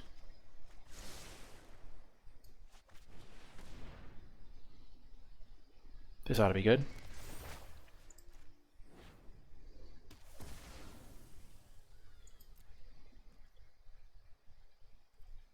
I think I make another massive shark. Gosh. Wow. This is so unfortunate. I guess I didn't sideboard correctly at all. I needed to keep in my Heartless acts. But them drawing 3 Shark Typhoons and 2 answers to Coma is pretty unfortunate for me, I'd say.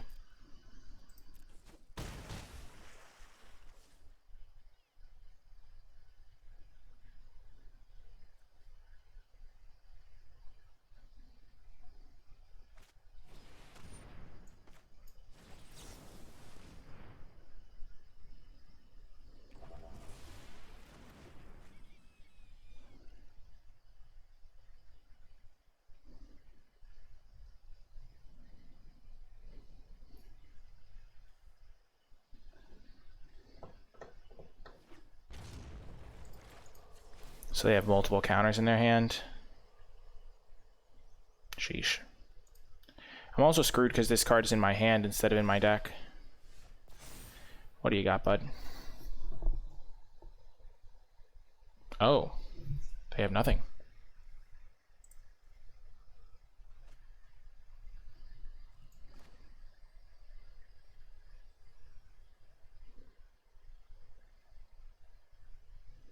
So if I go for this, what can I get that actually matters?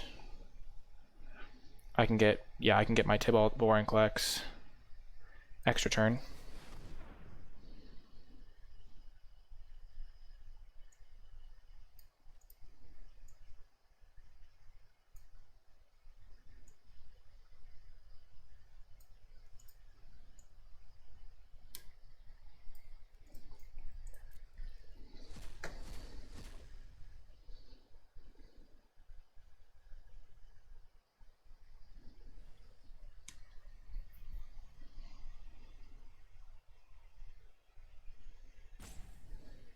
And I haven't played a land this turn. I don't think.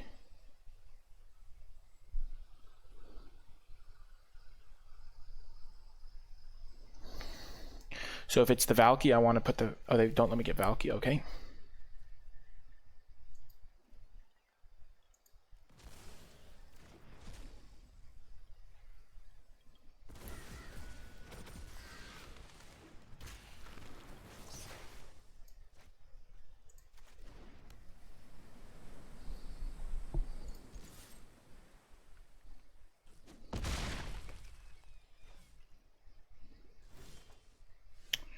Huge.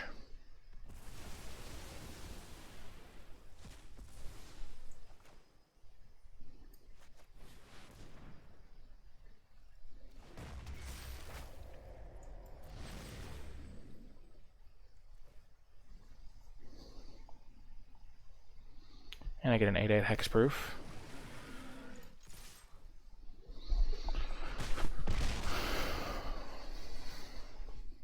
Man, I think we managed to get there. We have to fade them drawing another ultimatum.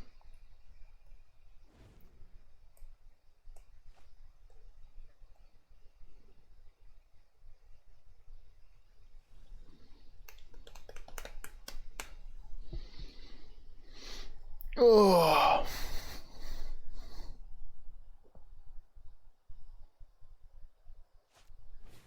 Yep. Oh, we got there. Yes. Okay, game three. Okay. I need some number of those. I definitely want Elder Gargaroth because that'll help me against those flyers as well. Okay. What's bad against them? Now that I know that they kept in some Heartless Acts, they kept in Into the Royal. I probably don't want too many Heartless Acts. Just like one, maybe? One Heartless Act and the Soul Shatter. No, Soul Shatter doesn't do it.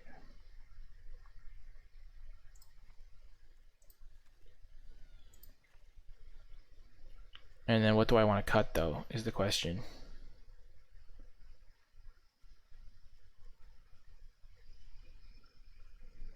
I don't want to cut the comas, even though they did have answers that time. Maybe I don't want the Heartless Act. Maybe I just rely on Binding to kill it. I think this is a good include, though. I'm going to cut the Essica's Chariot for it.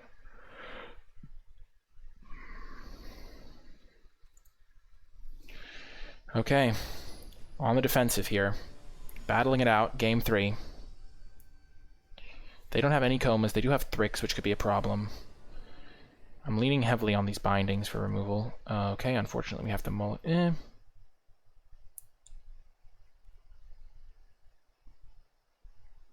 Maybe we can get away with this because of the Cultivate and the Behold. I'm going to do it. Double Negate is super good here, especially against their Duresses.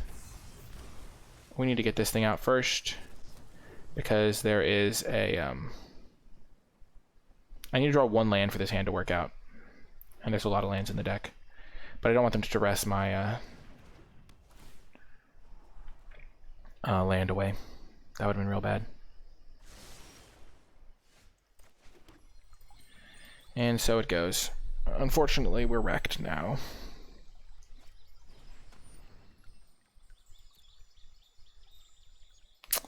Ah, gosh. They're taking Cultivate. That was a blow. We do have these Beholds, which can help us. We're definitely going to search for a forest here. It does thin the deck a little bit, but it also lets us foretell this Behold the Multiverse if we draw a tap land. Oh my gosh. This could have worked out. It didn't work out, but I think it's a reasonable keep. Regardless, we have a lot of our good cards.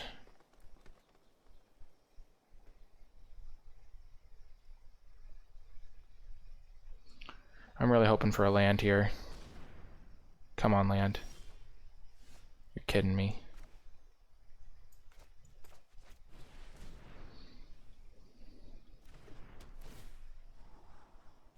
Jeez Louise.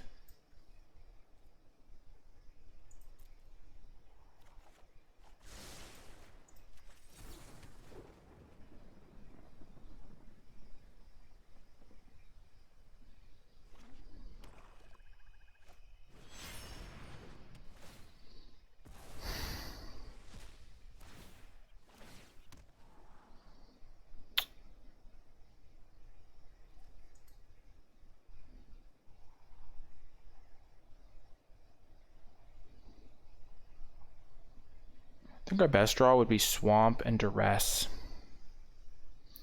off of this Behold.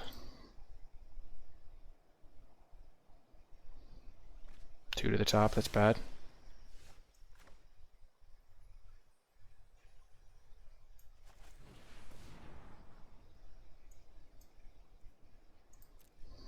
Duress.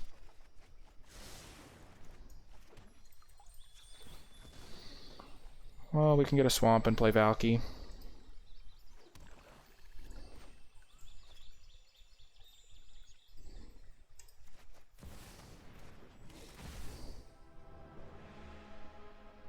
Oh, they don't have Thrix? Oh my gosh. Well, this could be a little bit gnarly. They have 3 counters and a Duress to take my Behold the Multiverse.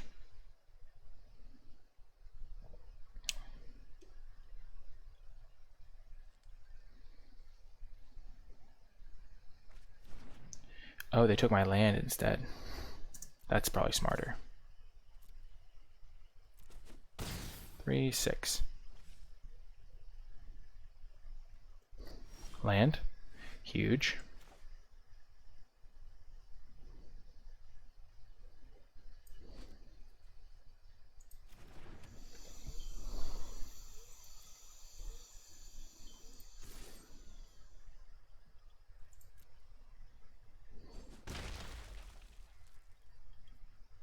I'm just going to cast this on their end step. Maybe I did want a Heartless Act. Wow, they're scrying, sure. Or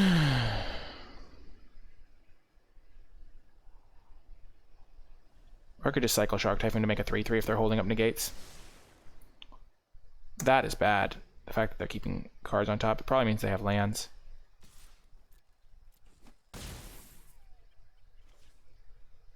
How does this interact with Valky? Does I get to, I think I get the Tybalt part.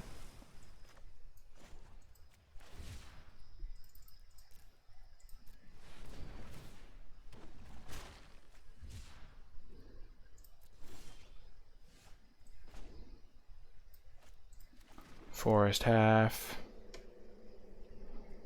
They probably kept a land on top.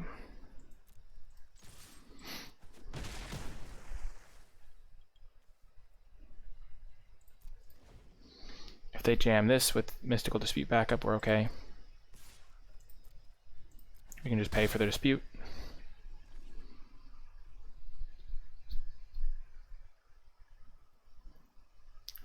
On the last turn when it doesn't matter, we can just jam Vorinclex potentially.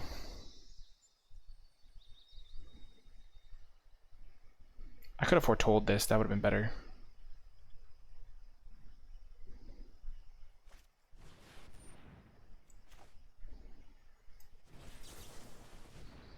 And I can just pay the 3.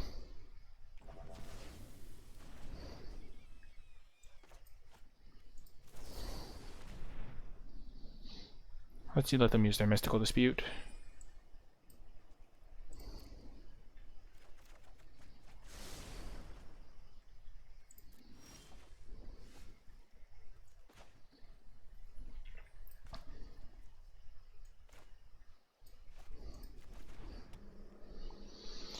Three, 4, 5, 6, 7. What is their last card?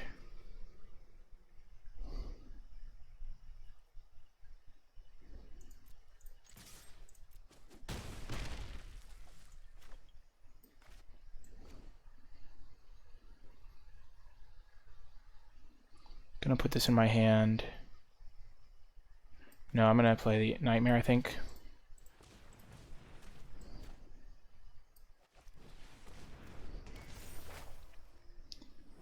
And then... oh, maybe that was wrong. Maybe I need to be able to pay for the Mystical Dispute if they have another Until Ultimatum as their last card. Well, no, going back now. We're committed. I just hope it's not an ultimatum. I maybe punted it.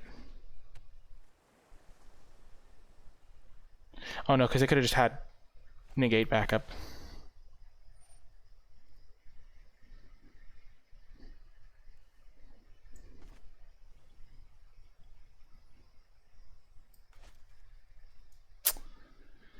Oh man. Shoot. Oh gosh, they had to get the second one, didn't they? Yeah. Brutal. This guy came a turn too late.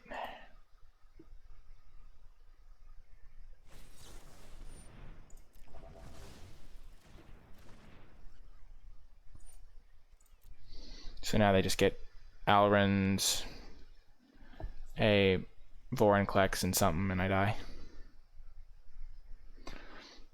Yep. That's how it goes sometimes.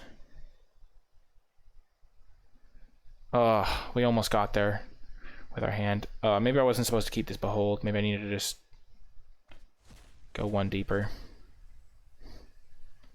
Well, I can't let them have Vorinclex, but I'm dead anyway.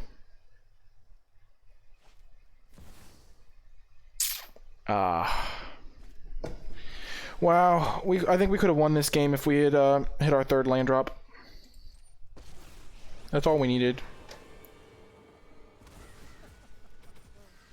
Let fire rage within your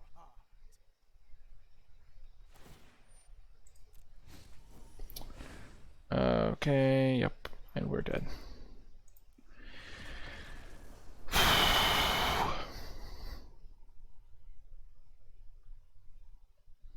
GG, opponent. Well, we're 2-2 now. I think we have to win 2 in a row to make it to the next round, but I mean, we tried our best. Welcome to round 5. We are playing against Mono Red Aggro this round. We will play first, of course. And we have pretty much the dream hand. Friendly opponent, that's what you like to see. So we need to be aware of Bone Crusher Giant, Rimrock Knight, Torbjorn's a key threat, Embercleave, and then Frostbite and Faceless Haven is a card to deal with. This can get blue or green, so we are going to start with this so we can get a swamp.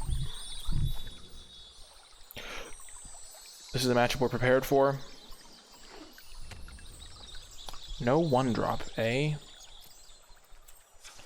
So what does that mean is in their hand? Round timer started. So no 1-drop means no Fervent Champion and no Fireblight Charger in their hand. So it makes them way more likely to have an Embercleave. They could have a Frostbite, though they probably wouldn't be as happy to keep a hand with multiple Frostbites. They probably have a Robber of the Rich, Rimrock Knight.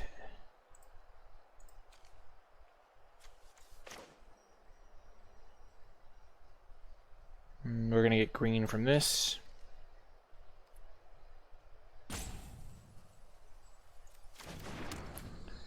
I suspect they're going to go for a creature this turn that we can kill.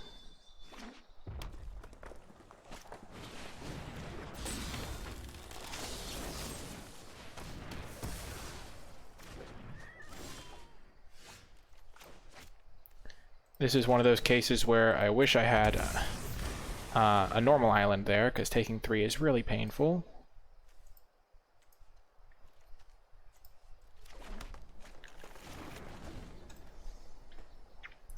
So I need to be aware of Embercleave as their main non-creature threat.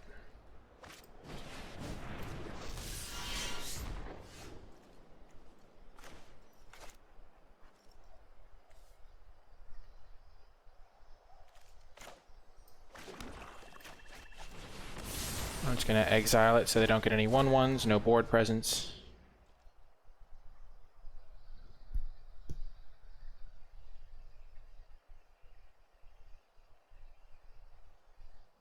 So they don't have any 1-drops. Okay, now they have a 1-drop. Oh, they were saving them, it looks like.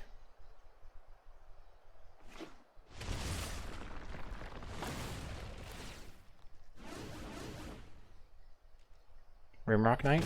Nope, no Rimrock Knight. So they probably have a Goldspan Dragon in there. Probably an Embercleave.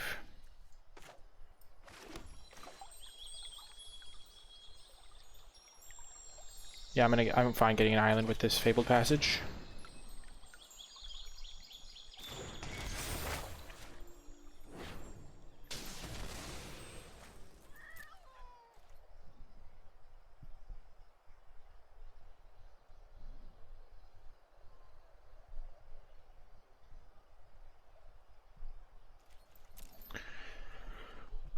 So this is where I really need to draw an Emergent Ultimatum now. I need to make sure all my lands are lined up. So I'm going to get an island here, so I'll have 2 blue, 3 green, 2 black.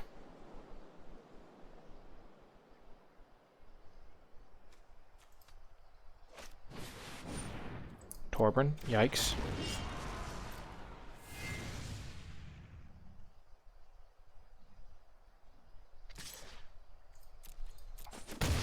3. Thin my deck a little bit, get an island out of there.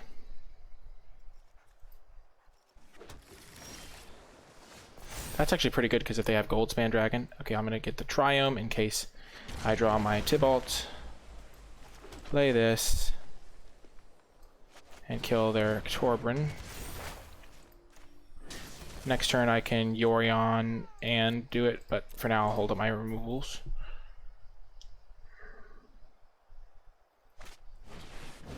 Oh, backbreaking.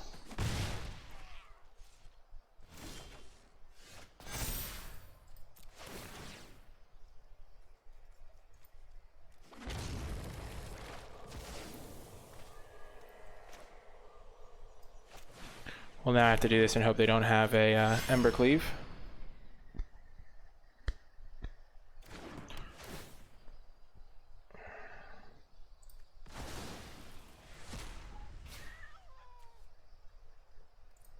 I'm going to cycle this.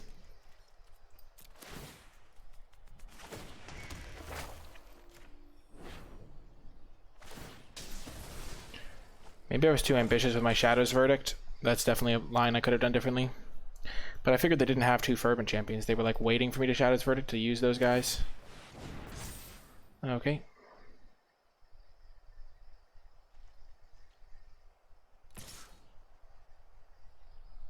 So they have a Frostbite.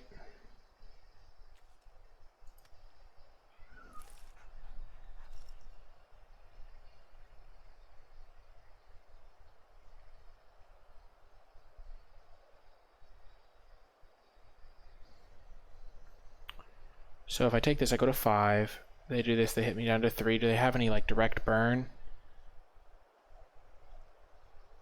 They have Fireblade Charger. They have 4 Bone Crushers.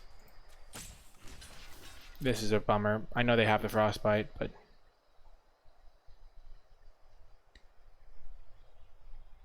I can't go to 5 against them. Rimrock Knight. Okay, that's a little different.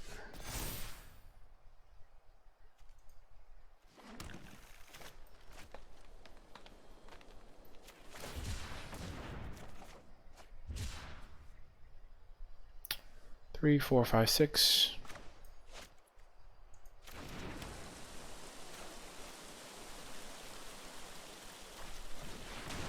Hope we don't die. Because maybe we'll be able to win if we don't. They can't activate this anymore. Looks like we're going to be able to do it.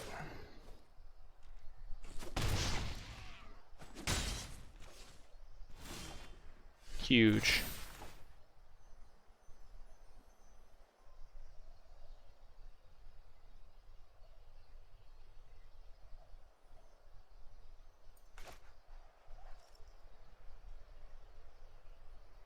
So I think this is a case where Valky is worse than Kioribesta Sea God. So we go this thing. Vorinclex for sure. Kioribesta Sea God, Alrund's Epiphany.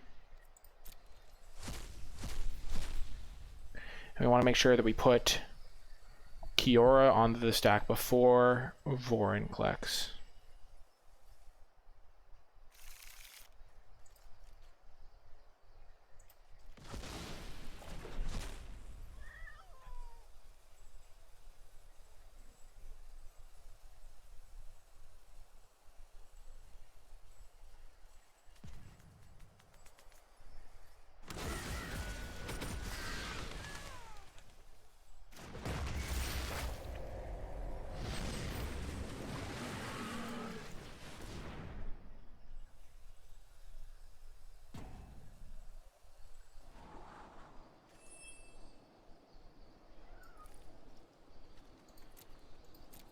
That could be real helpful. Oh, nice.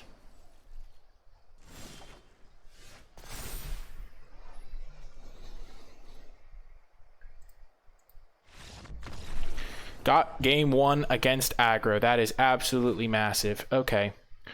Well, we are going to want Elder Gargaroth, Extinction Event, and Coma, I think, because Coma is just like an instant stabilization card, kind of like an ultimatum. What do they have to deal with us? They've got Roiling Vortex. That card's a problem. I don't have many ways to answer it either.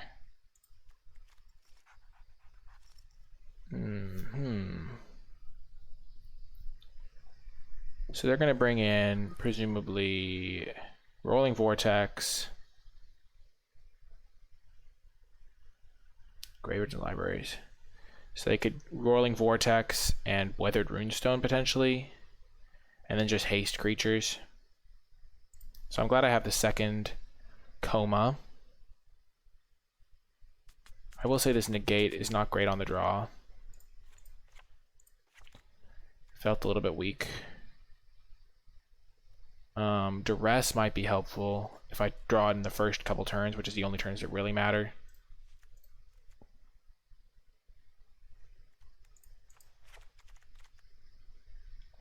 I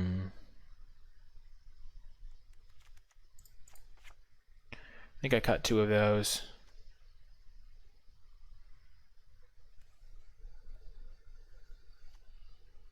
Maybe this is a better top end card than an ultimatum. And then I play 1 negate.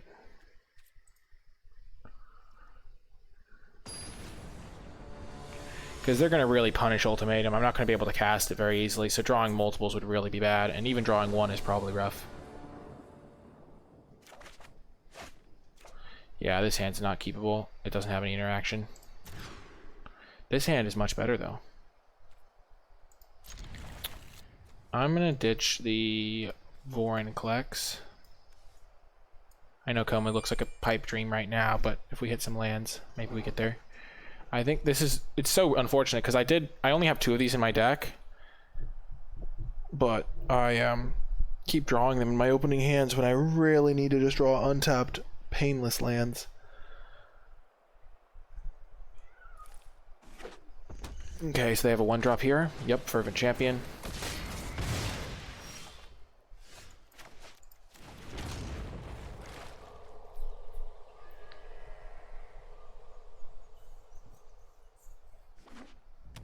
Come on, untapped land. Come on, untapped land.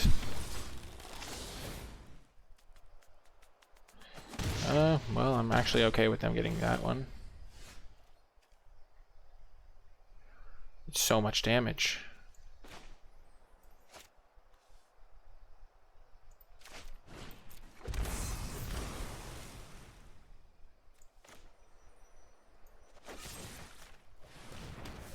Do it before they can attack. Wow. If we... Oh. So unfortunate. If we were at 16, we'd be in actually okay shape right now. Oh well. I'm going to try to be like Reed Duke, who never seems to care about what he actually has in his hand. He just does his best play every turn, and I think that was my best play. So, no worries.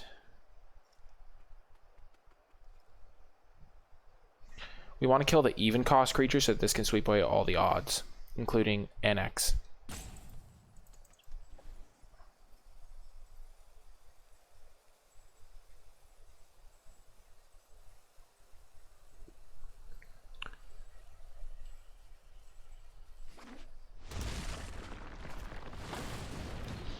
Yep.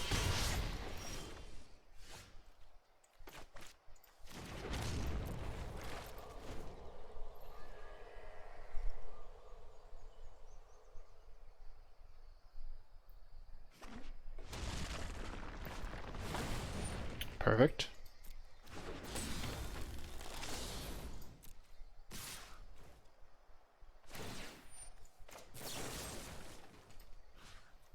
I don't know why I let them go to attacks.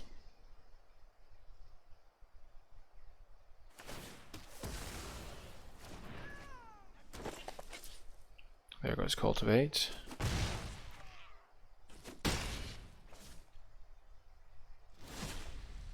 Okay, so I've got 2 of every color.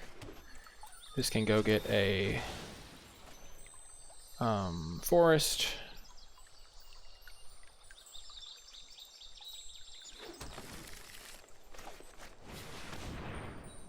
And name Odd here.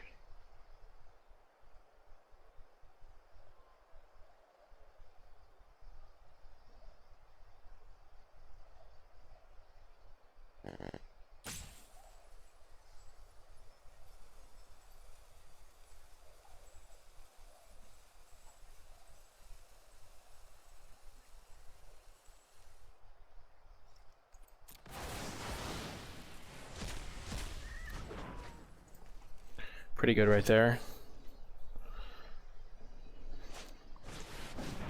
Yep.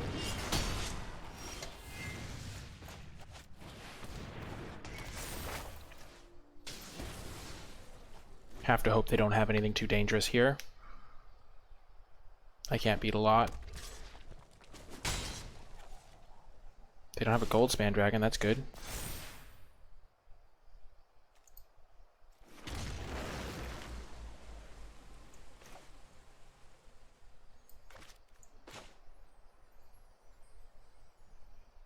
I think we do this, because if we hit...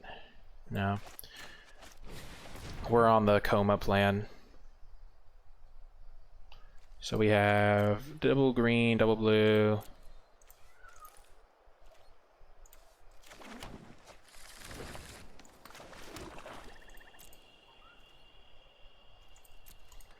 They've got to have something in hand, right?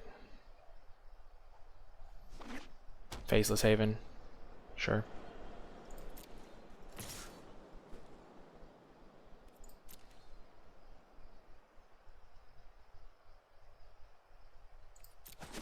Rimrock Knights, maybe? Oh, we have the Emergent Ultimatum.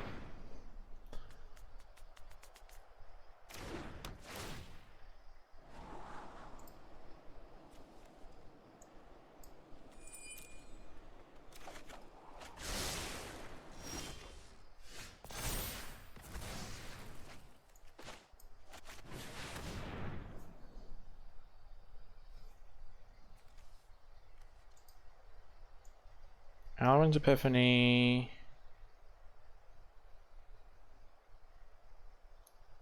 There's the Vorinclex. And instead of Kiora, I might want the Elder Gargaroth.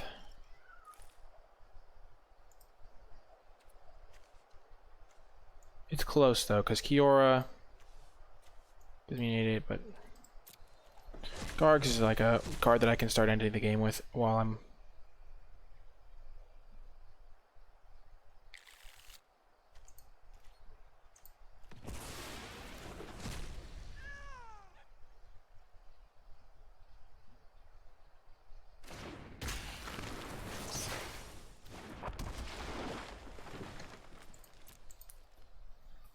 No attacks.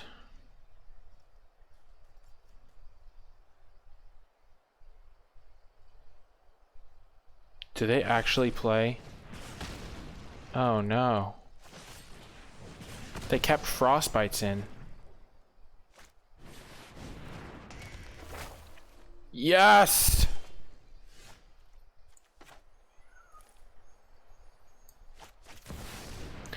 Vorinclex shutting down sagas! Oh my gosh.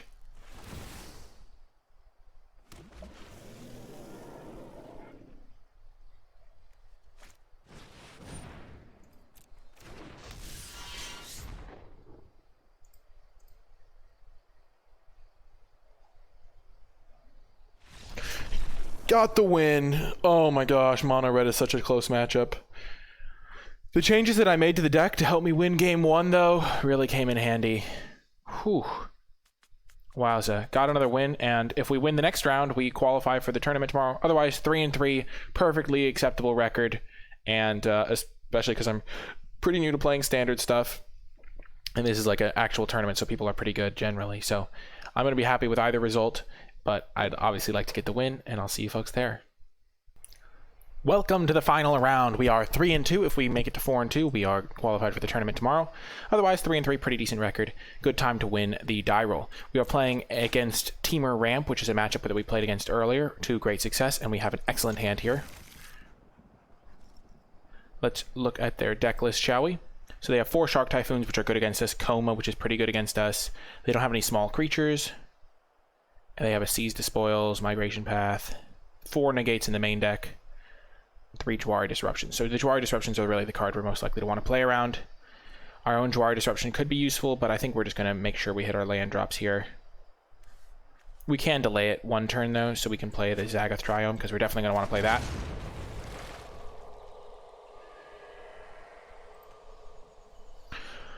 But overall, pretty good hand here.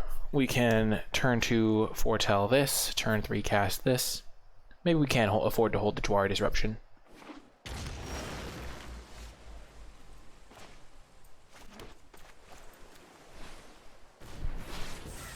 So they know that we have this now.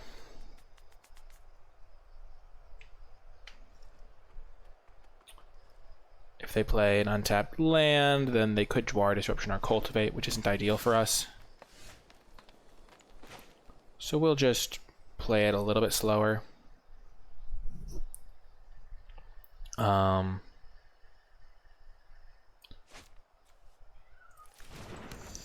We'll play the Nightmare. If they want to counter this, that's okay, because it's probably was going to go for a counter spell anyway. Yeah. This way, next turn, we can go Behold and Jwari Disruption. Backup.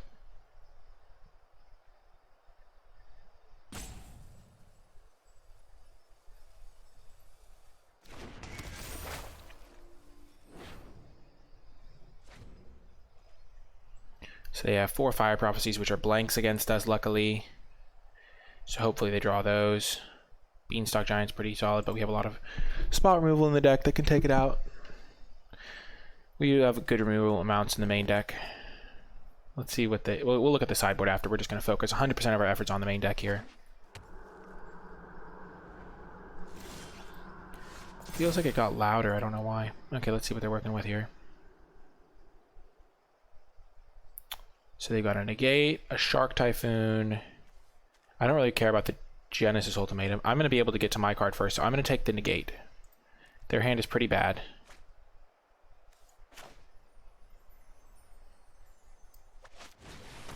Because now I can just race to my my Emergent Ultimatum as fast as possible.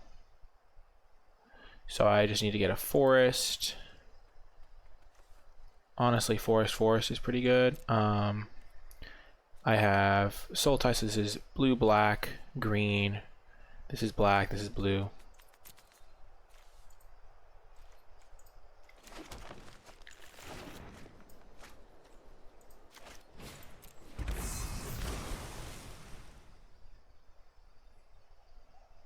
So they're going to cycle to make a 1/1 shark, probably.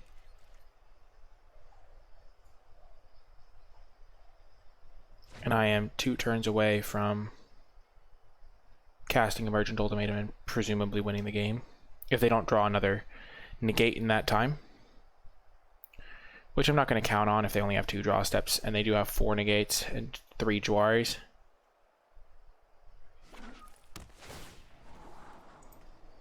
They keep it on the top, so maybe they do have one on there.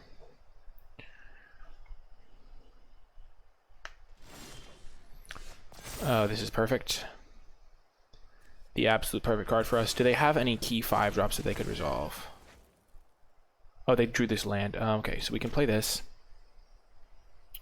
Which we're definitely going to do. What 5 drops could they play? They could play Migration Paths. Other than that, we don't really care about what they're doing.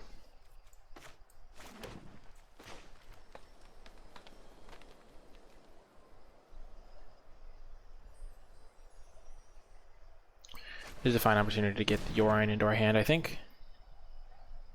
You don't need to cast Behold just yet. So if they scryed a Negate to the top or something, we're going to be able to push through it.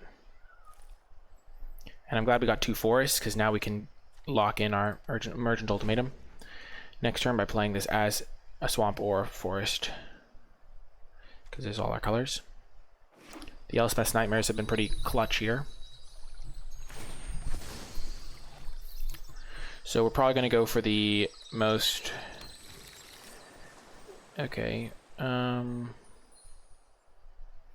either going to take this ultimatum or take a counterspell, and those are pretty much our only 2 things we would ever take.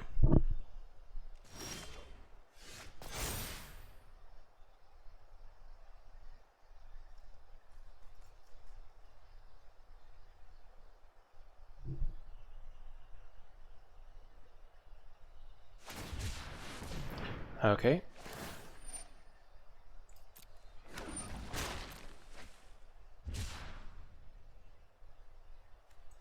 Take the ultimatum.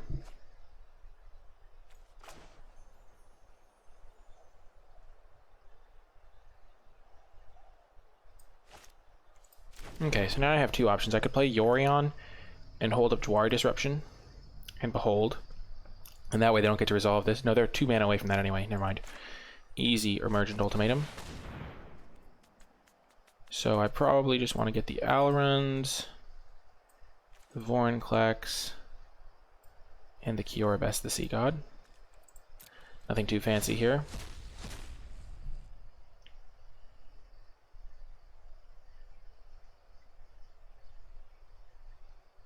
They might let me take an extra turn. It's not that devastating for them.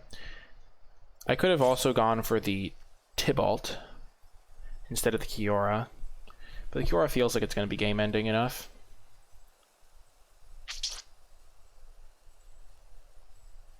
They might give me Vorinclex into the Epiphany.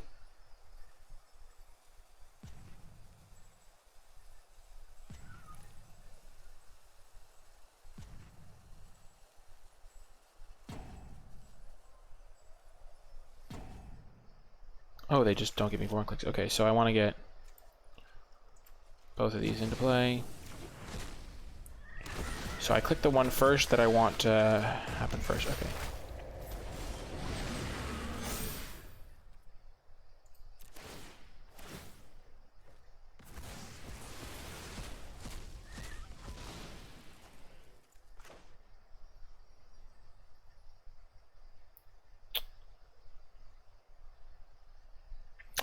My second one is much worse than my first one.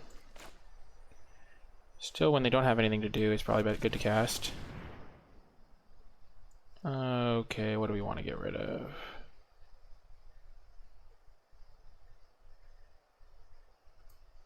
Valky, Vorinclex. Still pretty good, to be quite honest. Okay, I don't have any of the draw threes because I already played it, right? The draw card. I have Behold, I could get the Chariot. I'm just gonna get Behold.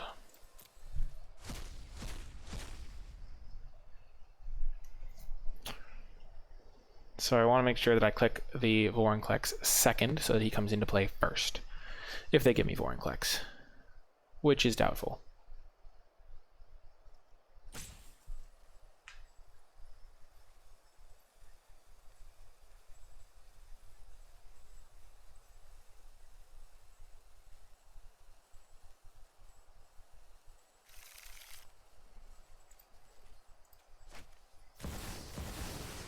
Gotta click quick so I don't run out of time here. It's palpable. I can work with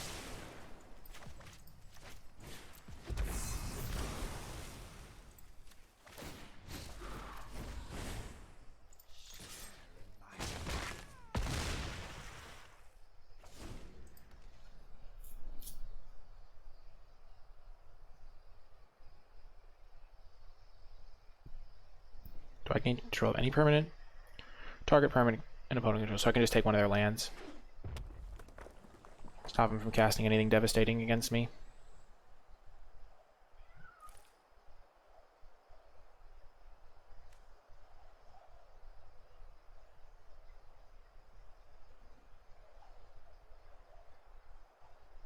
Valky is a bit of a nombo with Elspeth. Not Elspeth Conquers Death. Elspeth's Nightmare.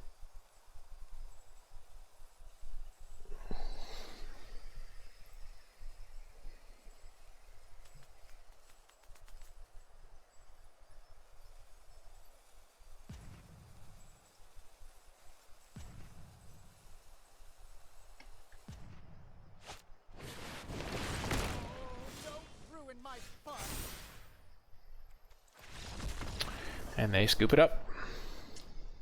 So getting game one is huge, as would be expected for most game ones. So they have Mystical Disputes, Cragsplate, Comas. So we're not going to want to take out our counters because they have a bunch of can't be countered cards. I mean, our removal spells. Clothis, okay. So what we're going to do is we're going to keep all the Heartless Acts, get rid of Eliminate.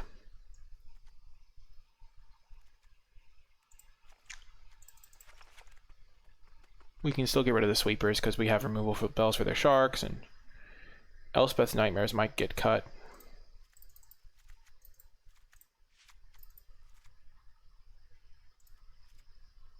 So we have 5 extra cards here.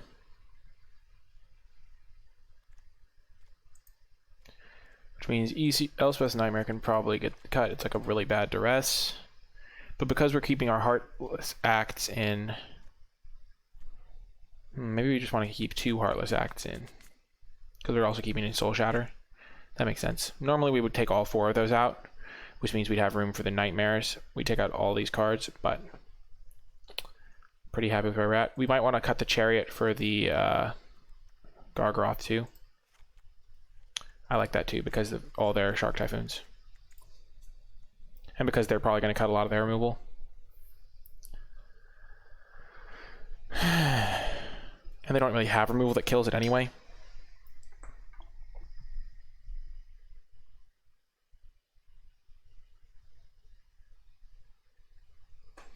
So we're probably going to cut 4 Fire Prophecies. I mean, this is just a really good matchup for my deck. We're going to probably cut 4 Fire Prophecies and a Glimpse of Freedom for the 2 Comas, 3 Mystical Disputes, and then maybe some Into the Royals or something for some other cards. Seize the Spoils could probably get cut. Migration Paths might get cut. But overall, I think I get to bring in a lot more cards in an already favorable matchup.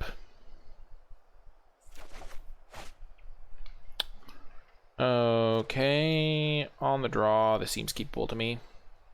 1 negate's not as many as I'd like, but I mean, 4 lands, 1 of my sideboard cards,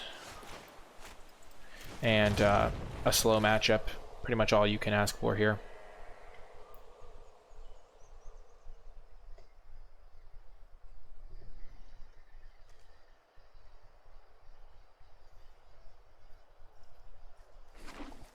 And they don't have any extra sideboards counters after sideboard because they already have their 4 negates in the main deck.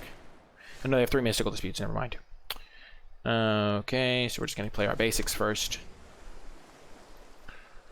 We will probably counter if they play a Cultivate here, just to keep them off balance. You never know what's in their hand. I have a decent number of counters post-board, so they're still going to probably respect the counters. I'm definitely going to cycle that one. I'll bring this guy to my hand first, though. It's like cycling. I drew a card, but I just happened to know what the card I was drawing. Okay, this could be problematic.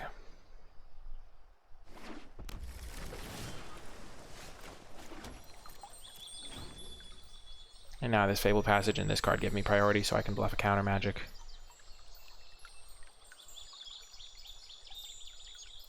I could maybe beat a bad ultimatum from them. They also know that I have like 10 counters. So if they jammed ultimatum here, I'd be pretty surprised.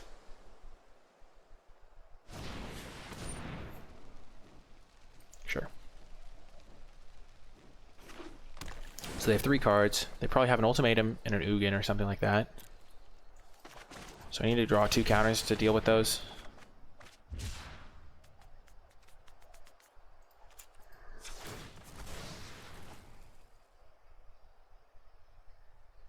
Get Forest.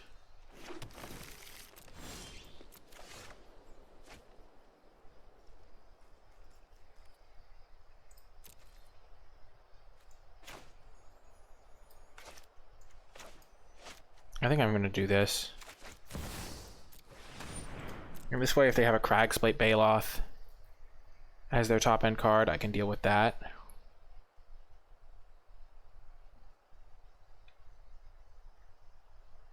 And I get to know what they're working with.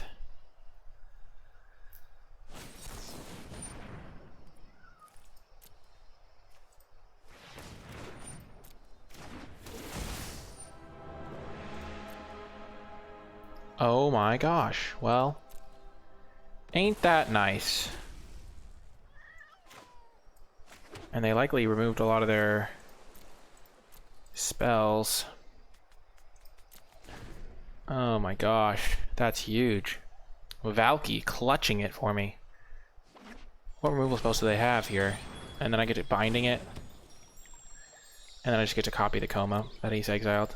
My gosh. This Valky. Clutchest Valky ever.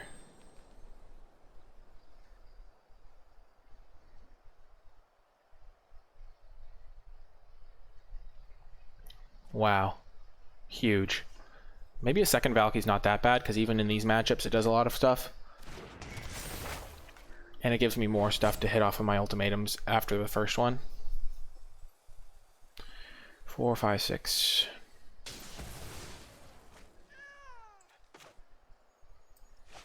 I think they're just going to jam no matter what, because they're so far behind. They don't have enough for a Shark Typhoon here. So I can afford to get in.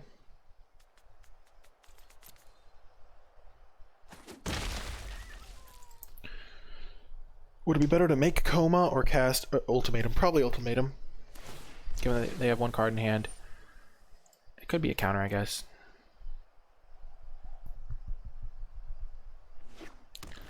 I'm most afraid of them hitting an Ugin. But even then I can, this binding. I'm most afraid of Ultimatum into Ugin, is what I should say.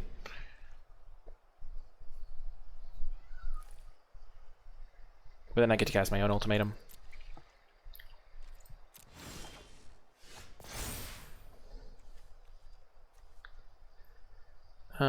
We'll get a Ketria Triome. Green.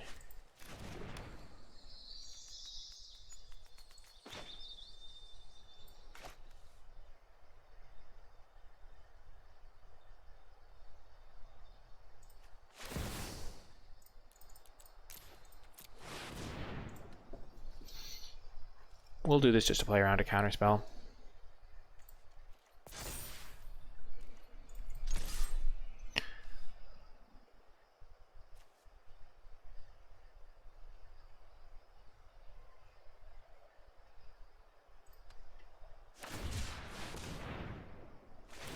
Wow.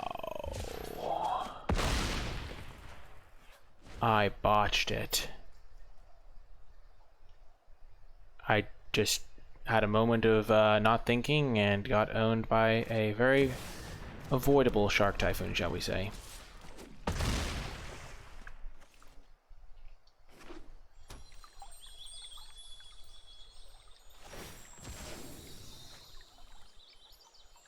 Wow. I didn't think about that at all. Well, that's the classic Shakespearean blunder, shall we say.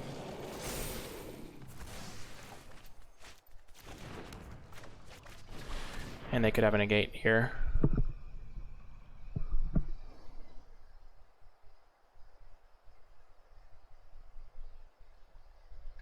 Oh, not the game yet. Kiora, Alrons, Vorin collects. No, Soul Shatter.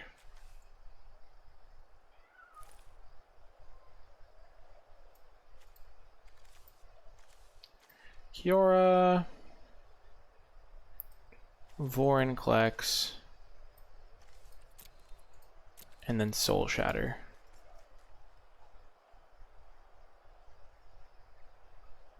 I think are what I want.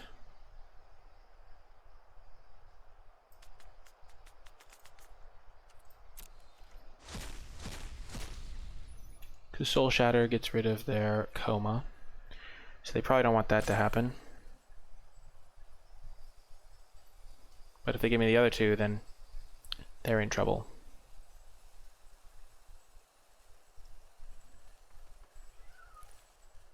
Dang, if I just didn't attack with Valky, the game was easy. Or if I just waited until I had a Serpent to keep me safe. I just didn't even consider. I should have pulled up their deck list between rounds. Just inexperience there, getting me.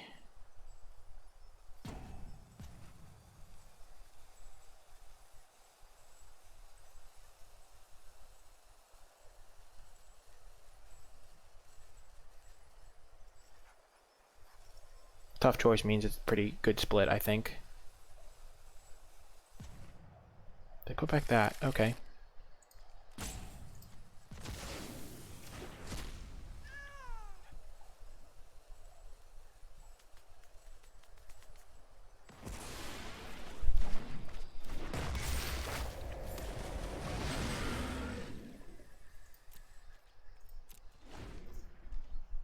So I can block this. Yorion can flicker this. This is going to tap all their stuff.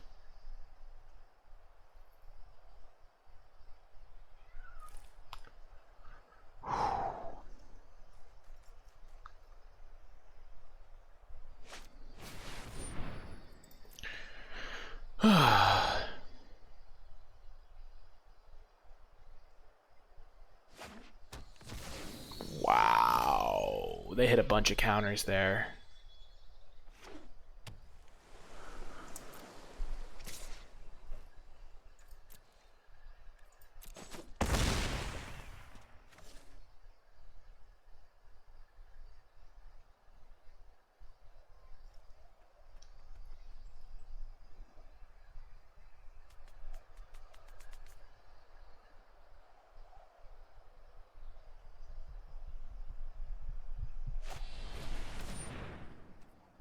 Okay.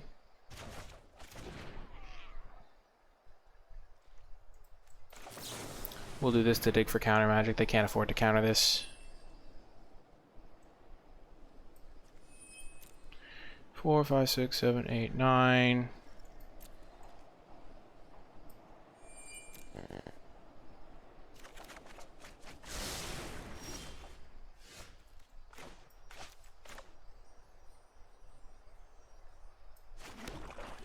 Three, 4, 5, 6, 7, 8, 9, 10.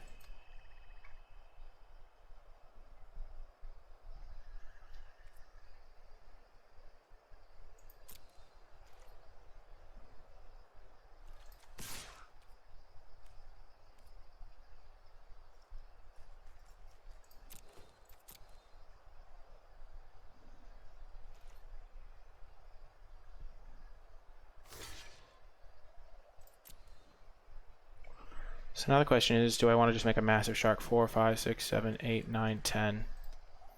I can make an 8/8 shark to eat their shark. Or I can try to get their counters out of their hand and make a smaller shark to jump.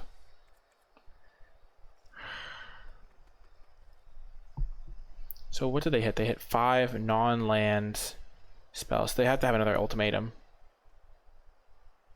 which I really don't want to let resolve.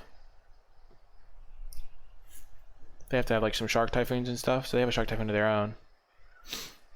They have another ultimatum. So I think I have to just...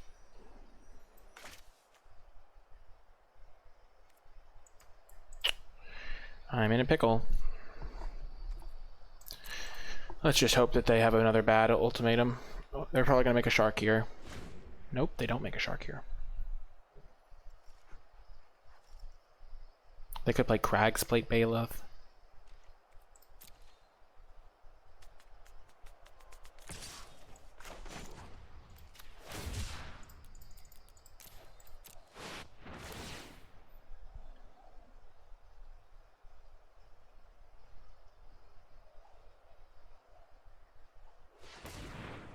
Oh, do they have a counter for this?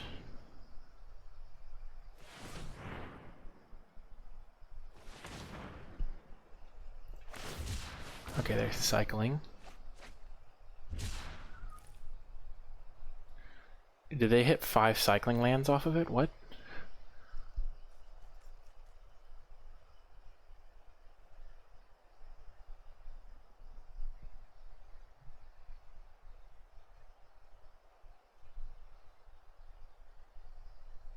Standard is really hard.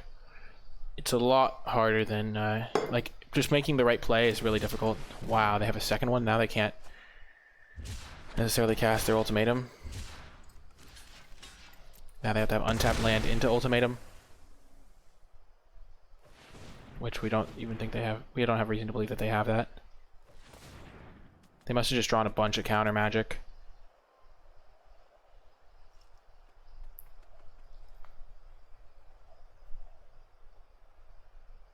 Are we gonna win this? Oh my gosh, they have 3 mana up. And now we have a negate. Play land first. We have negate backup. They probably have a mystical dispute as well. If I had to guess, negate and mystical dispute. So, Jwari Disruption. Resolve. Pay 1. So Auron's Epiphany, which they absolutely cannot give us. And then Vorin collects. We already used Tybalt in our failed attempt, so, and Gargaroth. If they give us the Alrons, we just win. Oh my gosh, what a hectic game. I punted it away by attacking with my fake coma into a Shark Typhoon, and then my Shark Typhoon ate their Shark Typhoon. Reminds me of that scene in Star Wars, The Phantom Menace, when he says there's always a bigger fish. Oh my gosh. Because sharks are fish. Cue the scientist who says that they aren't fish, but I'm almost positive that they are fish. Oh my gosh, what a game. My opponent got so unlucky with that ultimatum. That was the worst ultimatum ever. They just need to hit anything, and they just hit they hit a land and 4 spells. Like negates and stuff. And now they're roping me. Okay, so they do that. This guy. This guy.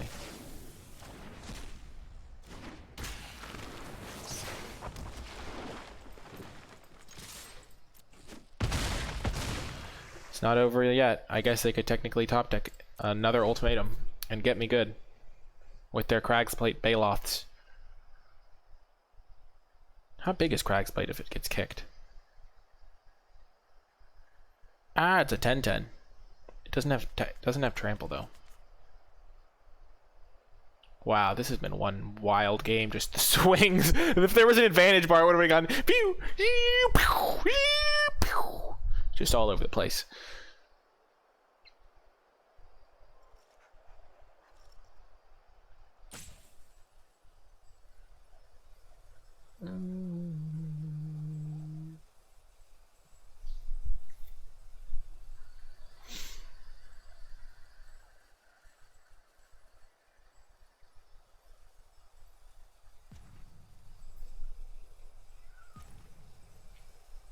My opponent's probably a little frustrated. Misfortune causes frustration a lot of the time like that. Oh, we made it! We did it!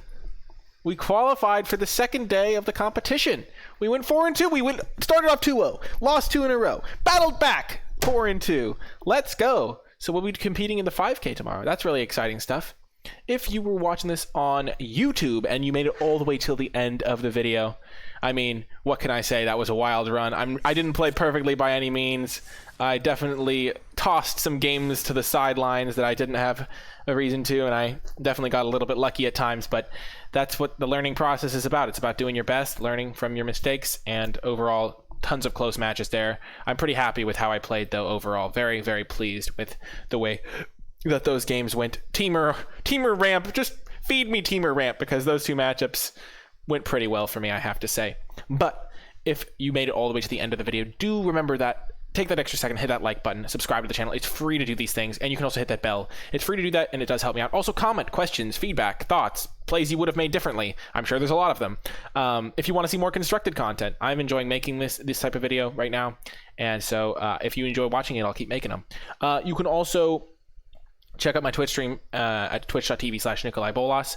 I was not streaming this event, but I stream a lot of events, so you can find that there. You can also support my content directly via the Patreon, patreon.com/NicolaiBolas. Even $1 a month really does help me out. That's like 5 cents a video. So if this video was worth a nickel to you, consider going over to the Patreon and supporting my content. It really does help me continue producing these videos. You can also support me at no extra cost to yourself. If you have Amazon Prime, you can link your Amazon Prime account to your Twitch account, or just make a Twitch account. It's free to make them, and then you can subscribe to my Twitch account for free and that gives me a couple bucks a month, which is really appreciated as well, and it just takes a couple of minutes of your time, which hopefully, if you watch this video for a couple hours, hopefully your a couple minutes of your time is for a couple bucks for me is really something you're willing to do.